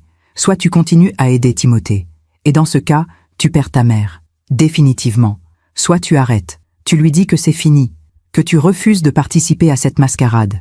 Et on trouve une solution ensemble. » Mathilde pleurait. Elle tremblait. « Maman, je ne sais pas si j'en suis capable. Tu en es capable. Tu es ma fille. Tu es la fille d'Henri. Tu as de la force en toi. Il suffit que tu la trouves. » Elle est restée là pendant 1 heure, à pleurer, à parler, à se confier. Elle m'a raconté tout, les mauvais investissements de Timothée, les dettes qui s'accumulaient, les menaces de la banque, et surtout la pression qu'il exerçait sur elle. « Si tu ne m'aides pas, on va tout perdre, et ce sera ta faute. » Il la manipulait, depuis des mois, des années peut-être. Il utilisait sa peur, sa culpabilité, son amour. Quand elle est partie, elle m'a dit « Maman, je vais réfléchir. Je te promets, je vais réfléchir. » Je l'ai serrée dans mes bras. « Prends ton temps, mais souviens-toi, tu n'es pas obligé de porter les erreurs de quelqu'un d'autre, même si c'est ton mari. » Cette nuit-là, j'ai regardé les écrans. Mathilde est rentrée chez elle. Timothée était là. Ils se sont disputés, violemment. Je ne pouvais pas entendre ce qu'ils disaient, mais je voyais Mathilde crier, pleurer, et Timothée, froid, impassible. À un moment, il a levé la main. J'ai cru qu'il allait la frapper, mais il s'est arrêté. Il est sorti de l'appartement. Mathilde s'est effondrée sur le canapé. Le lendemain matin, j'ai reçu un message de Mathilde. « Maman, je suis désolée. J'ai besoin de temps. S'il te plaît, ne m'en veux pas. » J'ai répondu « Je ne t'en veux pas, ma chérie. Je t'aime. » Ce jour-là, j'ai compris quelque chose d'important. Mathilde n'était pas mon ennemie. Elle était une victime, comme moi. Victime d'un homme qui ne pensait qu'à l'argent. Un homme prêt à détruire sa propre famille pour sauver sa peau. Et maintenant, il ne me restait plus qu'une chose à faire, le confronter. Je me demande encore si j'ai fait le bon choix en parlant à Mathilde. Peut-être aurais-je dû attendre. Peut-être que j'ai précipité les choses. Et vous, qu'auriez-vous fait à ma place ? Les 3 jours qui ont suivi ma conversation avec Mathilde ont été les plus longs de ma vie. J'attendais, j'observais, je préparais, parce que je savais que Timothée n'allait pas abandonner. Et j'avais raison. Le lundi matin, à 9 heures précises, la sonnette a retenti. J'étais dans la cuisine, en train de prendre mon thé. J'ai regardé par la fenêtre, Timothée, avec un homme en costume gris.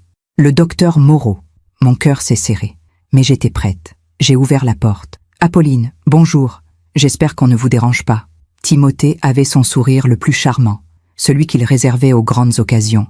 Non, pas du tout. Entrez. Ils sont entrés. Le médecin portait une mallette noire. Apolline, je vous présente le docteur Moreau. C'est un excellent médecin. Je lui ai parlé de vous, et il a accepté de venir faire un petit check-up, juste pour s'assurer que tout va bien. J'ai regardé le médecin. Il avait un visage lisse, des yeux froids. Un check-up? Oui, rien de grave. À votre âge, c'est important de vérifier régulièrement. J'ai souri. C'est très gentil, Timothée. Mais j'ai déjà un médecin, le docteur Beaumont. Je le vois tous les 6 mois. Le sourire de Timothée a vacillé légèrement. Oui, bien sûr. Mais le docteur Moreau est spécialisé en gériatrie. Il peut faire des examens plus approfondis. Gériatrie? Je n'ai que 62 ans, Timothée. Je ne suis pas encore sénile. Le mot est sorti sec, tranchant. Le docteur Moreau a toussé. Madame Darcy, c'est juste une consultation de routine. Rien d'invasif. Quelques questions sur votre mémoire, vos habitudes. Ma mémoire va très bien, docteur. Et je n'ai besoin d'aucune consultation. Timothée s'est avancé. Apolline, je comprends que vous soyez méfiante, mais c'est pour votre bien.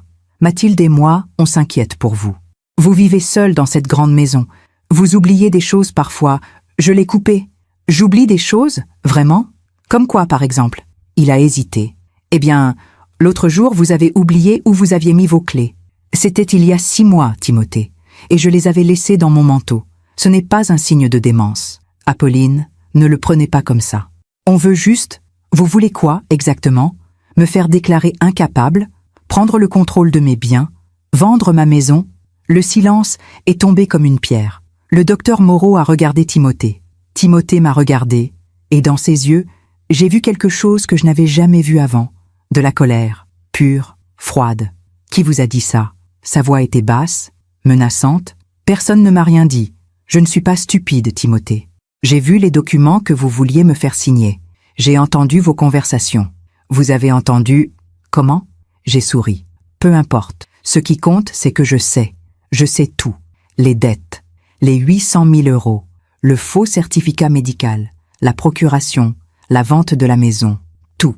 Timothée a pâli. Le docteur Moreau a fait un pas vers la porte. Je crois que je vais y aller. Visiblement, mes services ne sont pas nécessaires. Bonne idée, docteur, ai-je dit. Et si j'étais vous, je ferais attention.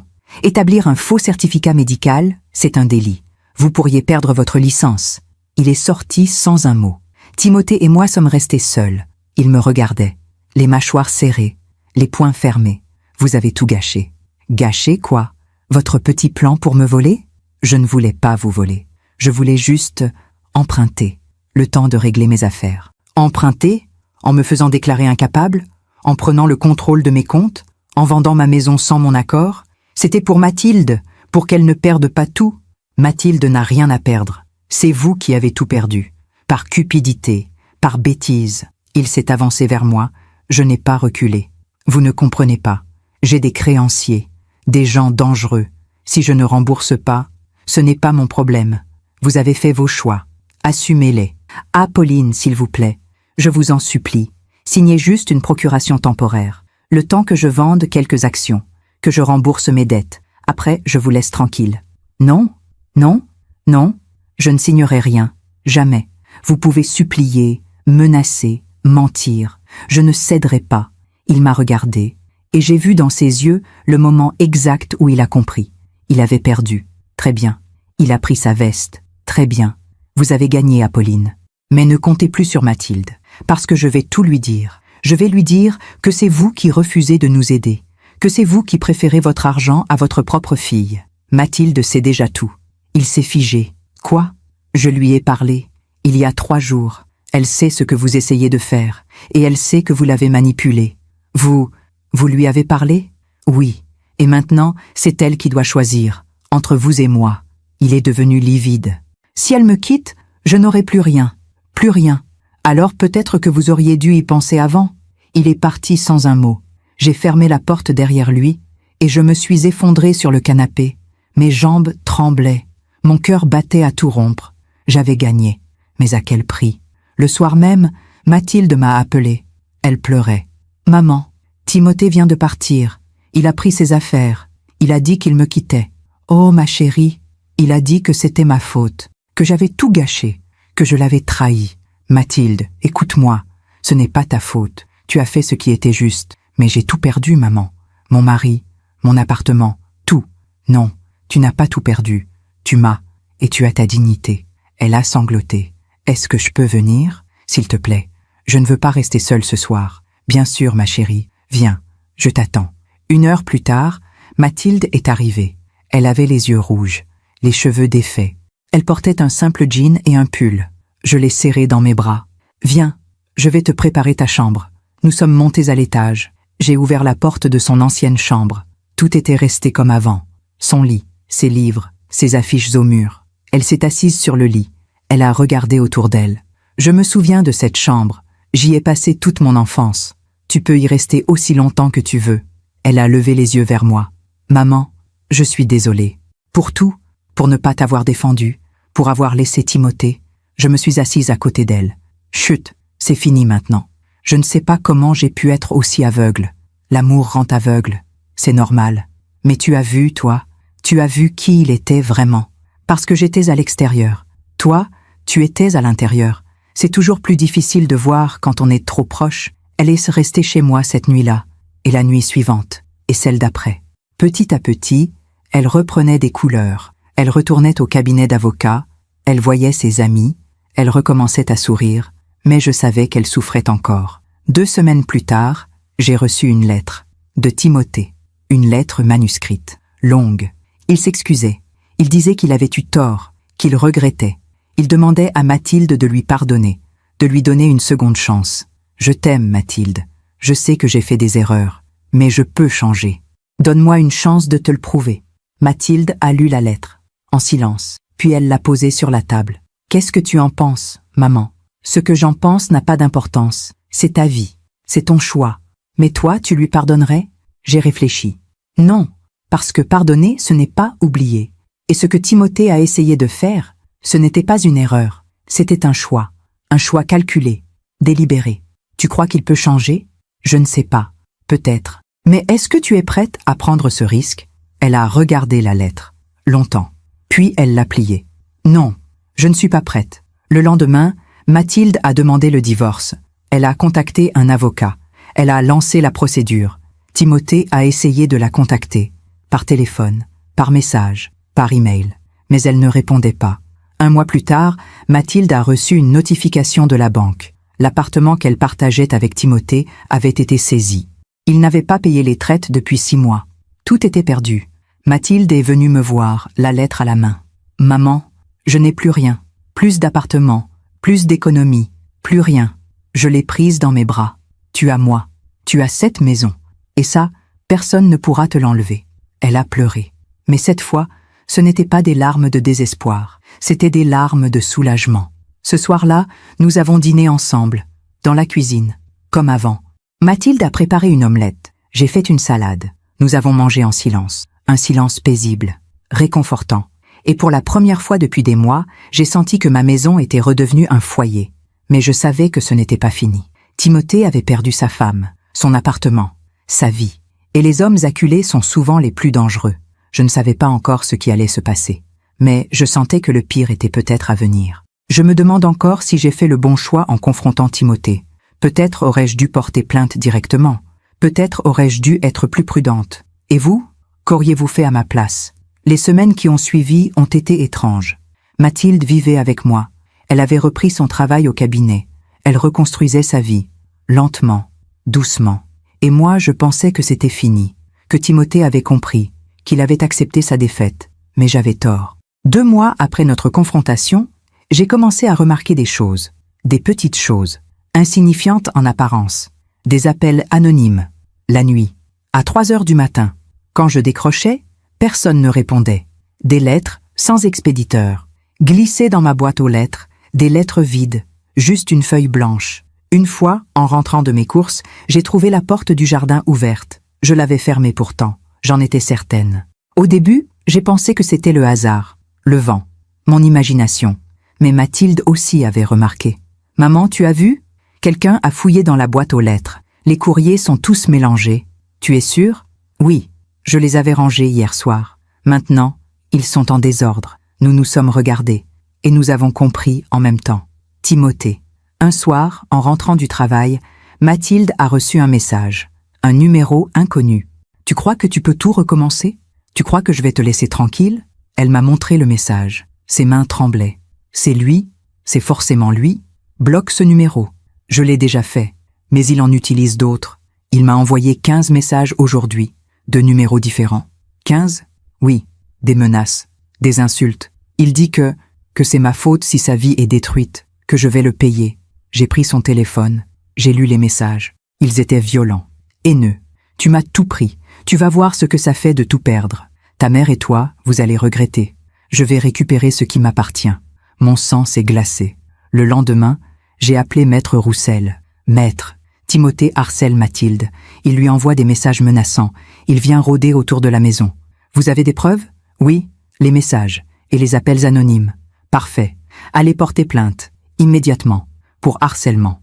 Et demander une ordonnance de protection. Une ordonnance de protection? Oui, cela interdira à Timothée de vous approcher, vous et Mathilde. S'il enfreint cette ordonnance, il ira en prison. L'après-midi même, nous sommes allés au commissariat. Un policier nous a reçus, un homme d'une 40aine d'années, courtois, professionnel. « Madame, racontez-moi ce qui se passe. J'ai tout expliqué. Les dettes, les tentatives de manipulation, le faux certificat médical, la procuration frauduleuse. Et maintenant, le harcèlement. » Le policier prenait des notes. « Vous avez les messages ?» Mathilde lui a montré son téléphone. Il a lu. Son visage s'est assombri. « C'est grave, très grave. Je vais enregistrer votre plainte et je vais demander une ordonnance de protection. En attendant, soyez prudente, ne restez jamais seule. Et si vous le voyez rôder, appelez immédiatement. » En sortant du commissariat, Mathilde était silencieuse. « Maman, tu crois qu'il pourrait vraiment nous faire du mal ?» J'ai pris sa main. « Je ne sais pas, mais je ne veux pas prendre de risques. Les jours suivants, nous avons été vigilantes. J'ai fait installer un nouveau système d'alarme, avec des capteurs sur toutes les portes et fenêtres. J'ai gardé les caméras actives, jour et nuit, et j'ai contacté Madame Leclerc. « Madame Leclerc, si vous voyez Timothée rôder près de chez moi, appelez-moi, immédiatement. Comptez sur moi, Madame Darcy. » Je surveille. Une semaine plus tard, l'ordonnance de protection a été accordée. Timothée n'avait plus le droit de s'approcher à moins de 100 mètres de la maison, ni de nous contacter. S'il enfreignait cette ordonnance, il serait arrêté. Mathilde a poussé un soupir de soulagement. Peut-être que maintenant, il va nous laisser tranquilles. Je l'espère. Mais au fond de moi, je savais que ce n'était pas fini.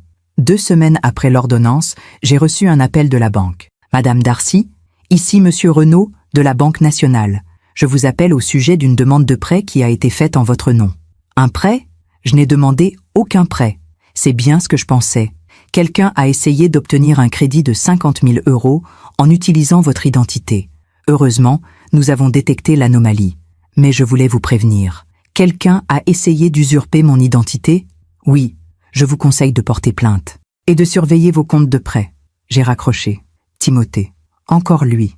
Il ne lâchait pas. Cette fois, j'ai appelé la police directement. Monsieur l'agent, Timothée Leblanc a essayé d'obtenir un prêt frauduleux en mon nom. Il enfreint l'ordonnance de protection. Nous allons ouvrir une enquête, madame, et nous allons le convoquer. Le convoquer? Mais il devrait être arrêté. Madame, nous devons suivre la procédure. Nous allons d'abord vérifier les faits. Puis nous agirons en conséquence. J'ai raccroché, frustré. La justice était lente, trop lente. Ce soir-là, Mathilde et moi avons dîné en silence. Elle était inquiète. Je le voyais. Maman, et si la police ne fait rien, et s'il continue? Alors, on continuera à se protéger. On continuera à vivre. On ne le laissera pas gagner. Mais jusqu'à quand? Jusqu'à ce qu'il comprenne. Jusqu'à ce qu'il abandonne. Ou jusqu'à ce que la justice fasse son travail. Elle a hoché la tête. Mais je voyais bien qu'elle avait peur. Moi aussi j'avais peur. Mais je ne voulais pas le montrer. Une nuit, vers 2 heures du matin, l'alarme s'est déclenchée. Un bruit strident, assourdissant. Je me suis réveillée en sursaut. Mathilde est arrivée en courant dans ma chambre. « Maman, qu'est-ce qui se passe ?»« Je ne sais pas. Reste ici. J'appelle la police. J'ai composé le 17, les mains tremblantes. « Allô? Police? Quelqu'un a essayé d'entrer chez moi. Avenue Foch. S'il vous plaît, venez vite. Une patrouille arrive, madame. Ne sortez pas. Restez à l'intérieur. » Mathilde et moi nous sommes enfermés dans ma chambre, le cœur battant. 15 minutes plus tard, nous avons entendu des sirènes. La police. 2 agents sont entrés.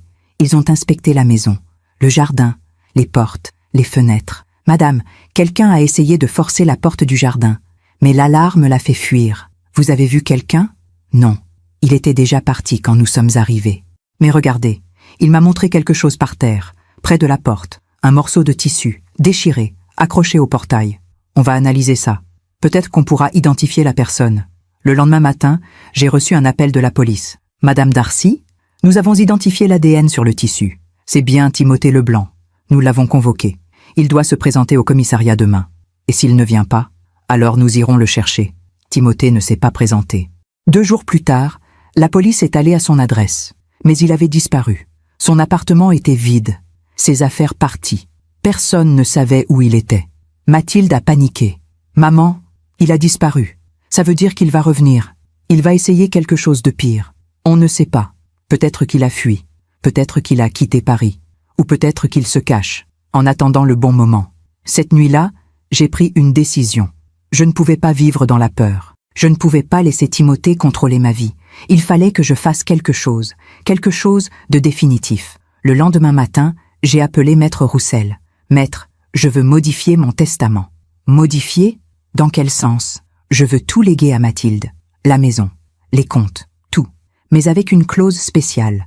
Une clause qui stipule que si quelque chose m'arrive, Timothée ne pourra jamais, en aucun cas, bénéficier de quoi que ce soit, même indirectement.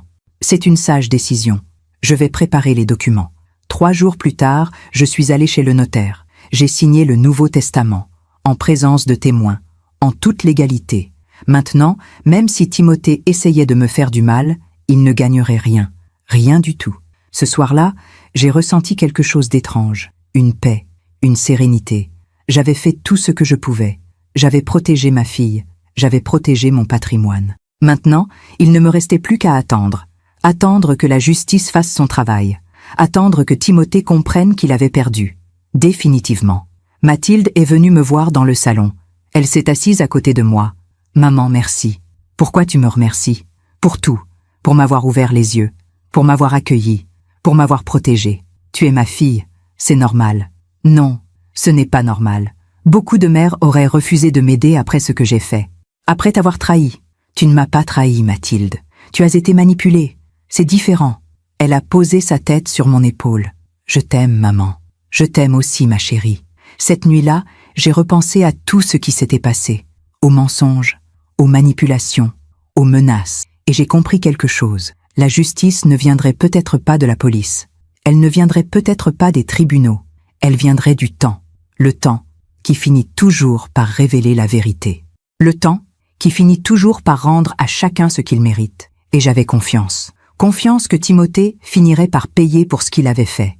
Pas par ma main, pas par ma volonté, mais par les conséquences naturelles de ses propres choix. Pendant que je raconte tout cela, je me demande d'où vous m'écoutez.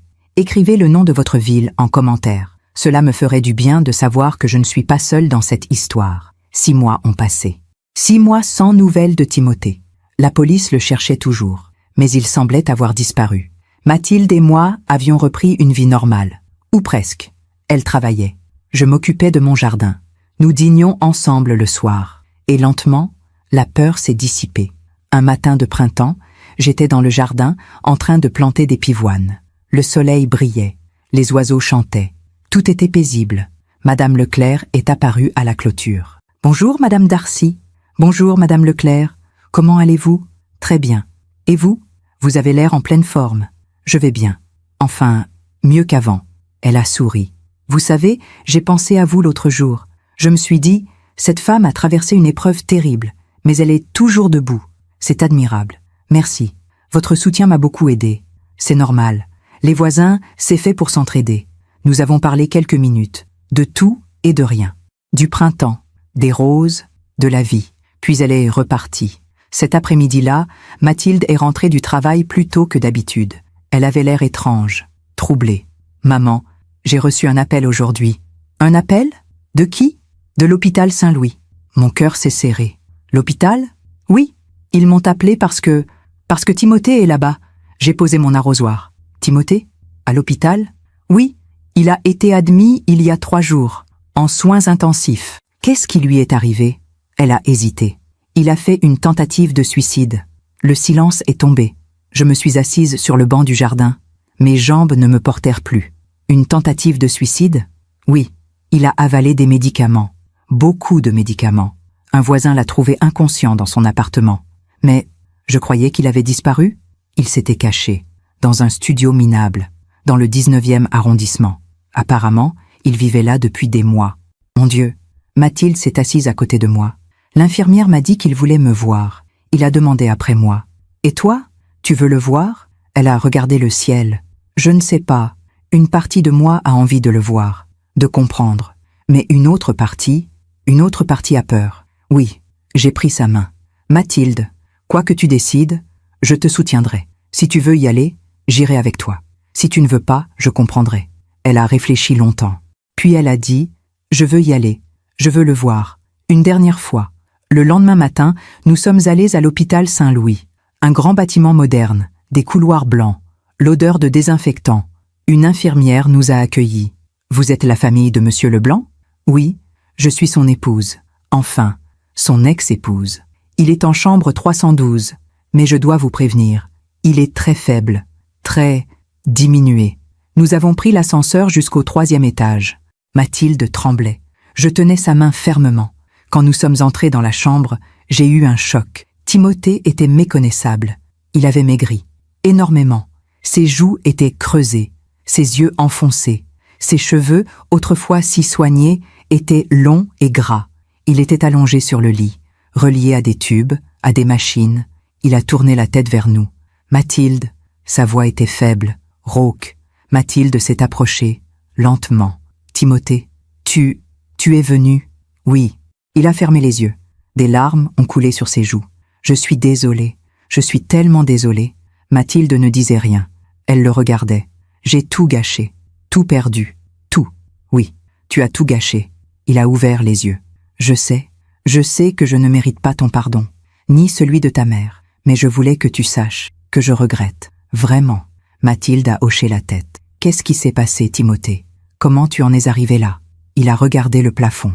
Après ton départ, après l'ordonnance de protection, j'ai tout perdu. Mon travail, mon appartement, mes amis, tout le monde m'a tourné le dos. Les créanciers me poursuivaient. J'ai dû me cacher. Je vivais dans un studio sans chauffage. Je mangeais une fois par jour. Il s'est arrêté. Sa voix tremblait.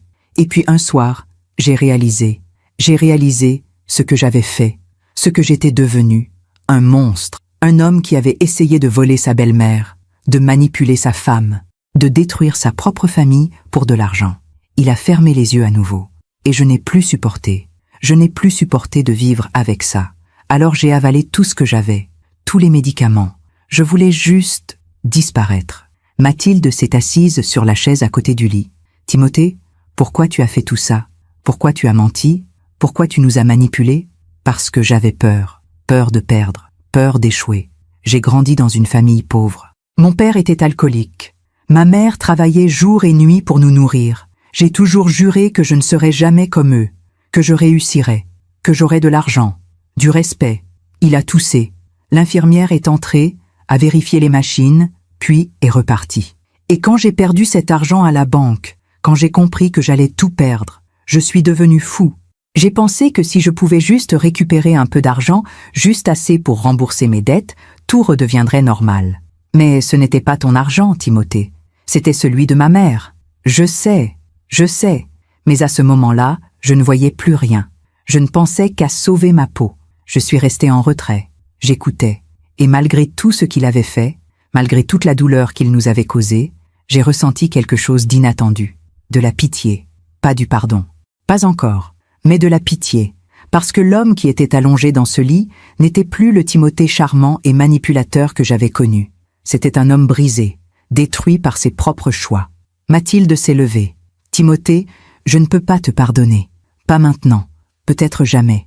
Mais je voulais que tu saches que je ne te souhaite pas de mal. Je veux juste que tu te reconstruises, loin de moi, loin de ma mère. Il a hoché la tête. Je comprends. Et je te remercie d'être venu. C'est plus que ce que je méritais. Mathilde s'est tournée vers moi. Maman, tu veux lui dire quelque chose? J'ai regardé Timothée, cet homme qui avait essayé de me voler ma maison, ma dignité, ma vie. Et j'ai dit calmement, « Timothée, je ne vous pardonne pas, mais je ne vous en veux plus. La vie vous a déjà rendu ce que vous nous avez fait, et c'est une punition bien plus grande que tout ce que j'aurais pu imaginer. » Il a fermé les yeux. Une larme a coulé. « Ah, merci Apolline, merci d'être venue. Nous sommes sortis de l'hôpital en silence. » Mathilde pleurait doucement. « Maman, je ne m'attendais pas à ça. Je pensais que j'allais le haïr. Mais quand je l'ai vu comme ça, si faible, si détruit, j'ai juste eu de la peine. C'est normal, ma chérie. C'est humain. Tu crois qu'il va s'en sortir? Je ne sais pas, mais ce n'est plus notre problème. Il a fait ses choix. Maintenant, il doit vivre avec les conséquences. » 3 semaines plus tard, j'ai reçu une lettre de l'hôpital. Timothée était sorti des soins intensifs. Il avait été transféré dans un centre de réhabilitation psychiatrique. Il allait suivre un traitement, une thérapie, et il avait demandé à ce qu'on me transmette un message. « Madame Darcy, je sais que je ne mérite pas votre pardon, mais je voulais que vous sachiez que je vais passer le reste de ma vie à essayer de devenir un meilleur homme. Pas pour vous, pas pour Mathilde, mais pour moi. Parce que je ne veux plus jamais être celui que j'ai été. Merci de m'avoir montré, par votre dignité, ce que signifie vraiment être humain. Timothée. » J'ai replié la lettre et je l'ai rangée dans un tiroir. Ce soir-là, Mathilde et moi avons dîné sur la terrasse. Le soleil se couchait. Le ciel était rose et doré. « Maman, tu crois que Timothée va vraiment changer ? » Je ne sais pas. Peut-être, ou peut-être pas, mais ce n'est plus notre responsabilité. Tu ne regrettes rien ? Non. Je regrette juste de ne pas avoir vu plus tôt, de ne pas t'avoir protégée plus tôt. Tu m'as protégée, maman, à ta manière, au bon moment. Elle a pris ma main. Et maintenant, qu'est-ce qu'on fait? Maintenant, on vit, on profite, on reconstruit. Elle a souri. Oui, on reconstruit. Les mois ont passé. Mathilde a définitivement divorcé. Elle a retrouvé sa joie de vivre. Elle a même rencontré quelqu'un, un avocat du cabinet, un homme gentil, respectueux. Moi, j'ai continué à m'occuper de mon jardin, de ma maison, de mes souvenirs. Et parfois, en regardant la photo d'Henri et moi sur le mur, je lui disais « Henri, j'ai tenu bon. J'ai protégé notre maison, notre fille, notre héritage, comme tu me l'avais demandé. » 1 an après la tentative de suicide de Timothée, j'ai appris par hasard qu'il avait quitté Paris. Il était parti dans le sud de la France, dans un petit village. Il travaillait comme éducateur dans une association pour jeunes en difficulté. Il avait tout recommencé, loin de nous, loin de son ancienne vie. Et pour la première fois, j'ai pensé, peut-être qu'il a vraiment changé. Peut-être que la vie lui a donné une seconde chance. Mais ce qui comptait, ce n'était pas ce qu'il était devenu. C'était ce que nous étions devenus, Mathilde et moi. Plus fortes, plus lucides, plus unies. Nous avions traversé la tempête et nous en étions sortis vivantes. Et j'ai compris quelque chose d'essentiel. La justice ne vient pas toujours des tribunaux. Elle ne vient pas toujours de la vengeance. Elle vient du temps, du karma, des conséquences naturelles. Timothée avait voulu me voler ma vie. Et finalement, c'est lui qui avait tout perdu. Sa femme, son travail, sa santé, sa dignité. Non pas parce que je l'avais puni, mais parce que ses propres choix l'avaient détruit. Elle m'avait traité de folle, de sénile, de femme incapable. Des années plus tard, c'est lui qui avait fini dans un hôpital psychiatrique. La vie finit toujours par rendre ce qu'on lui donne. Et moi, j'étais toujours là, dans ma maison, dans mon jardin, avec ma fille, debout, digne, en paix. Je me demande encore si j'ai fait le bon choix. Et vous? Qu'auriez-vous fait à ma place? Auriez-vous eu pitié ou auriez-vous continué à le haïr? Aujourd'hui, j'ai 65 ans.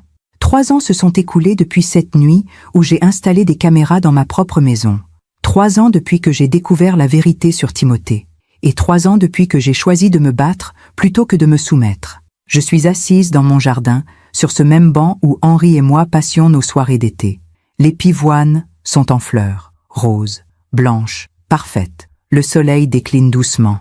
Le ciel est d'un bleu profond, parsemé de nuages dorés. Mathilde est à l'intérieur. Elle prépare le dîner. J'entends sa voix qui fredonne une chanson.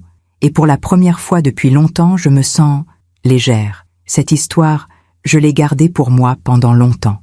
Trop longtemps, peut-être. Mais aujourd'hui, j'ai besoin de la raconter. Pas pour me venger, pas pour me plaindre, mais pour que d'autres femmes sachent, pour qu'elles comprennent qu'on peut avoir 60 ans, 65 ans, 70 ans et être manipulée. Qu'on peut être éduquée, intelligente, forte et tomber dans un piège. Parce que les manipulateurs savent comment agir. Ils connaissent nos faiblesses, nos peurs, nos besoins. Et il les utilise. Pendant des mois, j'ai cru que c'était ma faute, que j'étais trop naïve, trop confiante, trop faible. Mais j'ai compris quelque chose avec le temps. Ce n'était pas ma faute, c'était la sienne. Timothée a fait des choix conscients, délibérés. Il a choisi de mentir, de manipuler, de voler. Et moi, j'ai choisi de résister. Quand je repense à cette période, je me revois dans cette chambre d'hôtel, seule, terrifiée, en train de regarder les écrans de mon téléphone. Je me revois en train de trembler, de pleurer, de douter de moi-même. Et je me dis, comment ai-je trouvé la force? La réponse est simple. Henri. Pas le Henri réel, celui qui est parti, mais le Henri que je porte en moi. Ses valeurs, ses principes, sa dignité. Chaque fois que j'avais peur, je me demandais, qu'est-ce qu'Henri aurait fait? Et la réponse était toujours la même. Il se serait battu, avec élégance, avec intelligence, mais il se serait battu.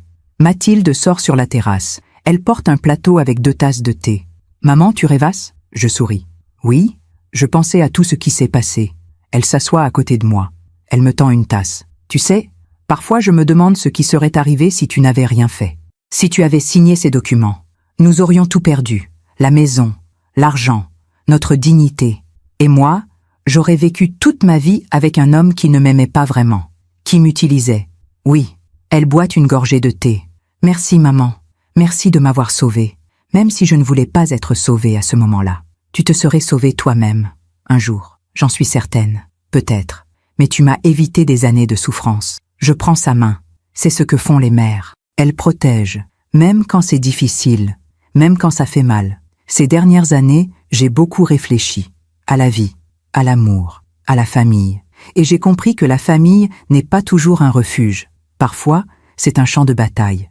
Parfois, ce sont ceux qu'on aime le plus qui nous font le plus de mal. Pas par méchanceté, mais par faiblesse, par peur, par cupidité.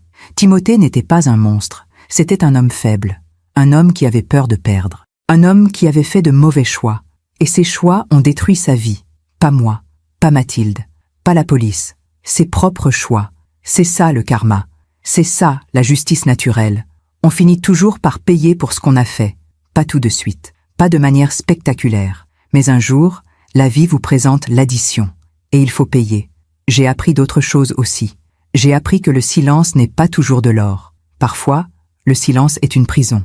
J'ai passé des mois à me taire, à accepter, à subir, parce que c'est ce qu'on m'avait appris, parce que c'est ce que font les femmes de ma génération.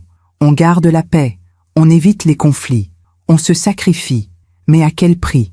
Aujourd'hui, si je pouvais parler à la femme que j'étais il y a 3 ans, je lui dirais « Apolline, ouvre les yeux, ne te laisse pas faire, ta gentillesse n'est pas une faiblesse, mais elle ne doit pas te rendre aveugle. Quand quelque chose te semble faux, c'est probablement faux. Quand quelqu'un insiste trop, pose trop de questions, fouille trop dans tes affaires, méfie-toi. Et surtout, ne signe jamais rien sans comprendre. Jamais. Madame Leclerc m'a rendu visite la semaine dernière. Nous avons pris le thé dans le salon, comme 2 vieilles amies. Vous savez, Madame Darcy, j'admire votre courage. Mon courage? Je n'ai rien fait d'extraordinaire. Si, vous vous êtes défendue. Beaucoup de femmes de notre âge auraient abandonné, auraient cédé. J'ai failli céder, plusieurs fois. Mais vous ne l'avez pas fait, et c'est ça qui compte. Elle a souri. Vous êtes un exemple pour toutes les femmes qui pensent qu'à 60 ans, la vie est finie, que c'est trop tard pour se battre. Ce n'est jamais trop tard. Exactement. Mathilde a refait sa vie. Elle a épousé Julien, cet avocat du cabinet. Un homme bon, doux, respectueux. Ils ont acheté un appartement près d'ici. Pas trop grand, pas trop cher, mais chaleureux. Et il y a 2 mois, Mathilde m'a annoncé qu'elle était enceinte, mon premier petit enfant. Quand elle me l'a dit, j'ai pleuré, de joie, de soulagement, parce que cela signifiait que la vie continuait, que malgré tout ce qui s'était passé, il y avait de l'espoir, un nouveau départ, une nouvelle génération. Parfois, je pense à Timothée. Je me demande comment il va, s'il a vraiment changé, s'il est heureux. Je ne lui souhaite pas de mal. Plus maintenant. Je lui souhaite juste la paix, la conscience, la lucidité. Parce qu'au fond, c'est tout ce qu'on peut souhaiter à quelqu'un qui nous a fait du mal, qu'il comprenne, qu'il regrette, qu'il devienne meilleur. Hier soir, j'ai relu le testament que j'ai signé il y a 3 ans. Tout est clair, tout est protégé. Mathilde héritera de la maison, de l'argent, de tout. Et Timothée, même s'il revenait, ne pourrait jamais rien réclamer. C'était important pour moi de savoir que mon héritage, celui qu'Henri et moi avons construit pendant toute une vie, ne tomberait jamais entre de mauvaises mains. Ce matin, en me réveillant, j'ai pensé à Henri. Henri, j'espère que là où tu es fier de moi. J'ai protégé notre maison, notre fille, notre héritage. Et maintenant, je peux vivre en paix. Et j'ai senti, comme une caresse invisible, qu'il était là, qu'il avait toujours été là. En fin de compte, cette histoire n'est pas une histoire de trahison. C'est une histoire de survie. C'est l'histoire d'une femme qui a refusé d'être une victime, qui a refusé de perdre sa dignité, qui a choisi de se battre, même quand tout semblait perdu, et qui a gagné, pas en détruisant son ennemi, mais en restant debout. Si mon histoire peut t'aider, ne serait-ce qu'une femme à ouvrir les yeux, à comprendre qu'elle n'est pas folle, qu'elle n'est pas seule, qu'elle a le droit de se défendre, de dire non, de refuser, alors tout cela aura eu un sens. J'ai 65 ans. Je vis dans ma maison, celle que j'ai toujours aimée. Ma fille vit près de moi, heureuse, en sécurité. Bientôt, je serai grand-mère. Et je peux regarder le ciel sans avoir peur. Je peux dormir sans avoir à surveiller les écrans. Je peux vivre, simplement vivre. Parfois, en regardant mes pivoines, je me dis que la vie est comme un jardin. Il faut savoir quoi garder, quoi arracher, quoi protéger. Il faut savoir reconnaître les mauvaises herbes avant qu'elles n'étouffent les fleurs. Et il faut avoir le courage de les arracher, même si ça fait mal, parce qu'un jardin négligé finit par mourir. Mais un jardin entretenu avec amour peut durer des générations. Voilà mon histoire. Une histoire que j'ai gardée pour moi pendant trop longtemps. Mais aujourd'hui, je la partage, avec vous, parce que je sais que quelque part, il y a une femme qui vit la même chose, qui doute, qui a peur, qui se demande si elle est folle. Et je veux qu'elle sache, non, tu n'es pas folle. Oui, tu as le droit de te défendre. Et non, tu n'es pas seule. Merci de m'avoir écouté jusqu'au bout. Merci d'avoir partagé ce moment avec moi. Et si cette histoire a touché votre cœur, partagez-la avec quelqu'un que vous aimez. Parce que parfois, une histoire peut changer une vie. Parfois, un témoignage peut sauver une femme. Parfois, la vérité est la plus belle des victoires. Abonnez-vous et activez la cloche pour entendre d'autres femmes qui ont transformé la douleur en sagesse. Chaque jour, une femme, une leçon de vie. Que Dieu vous bénisse et à très bientôt.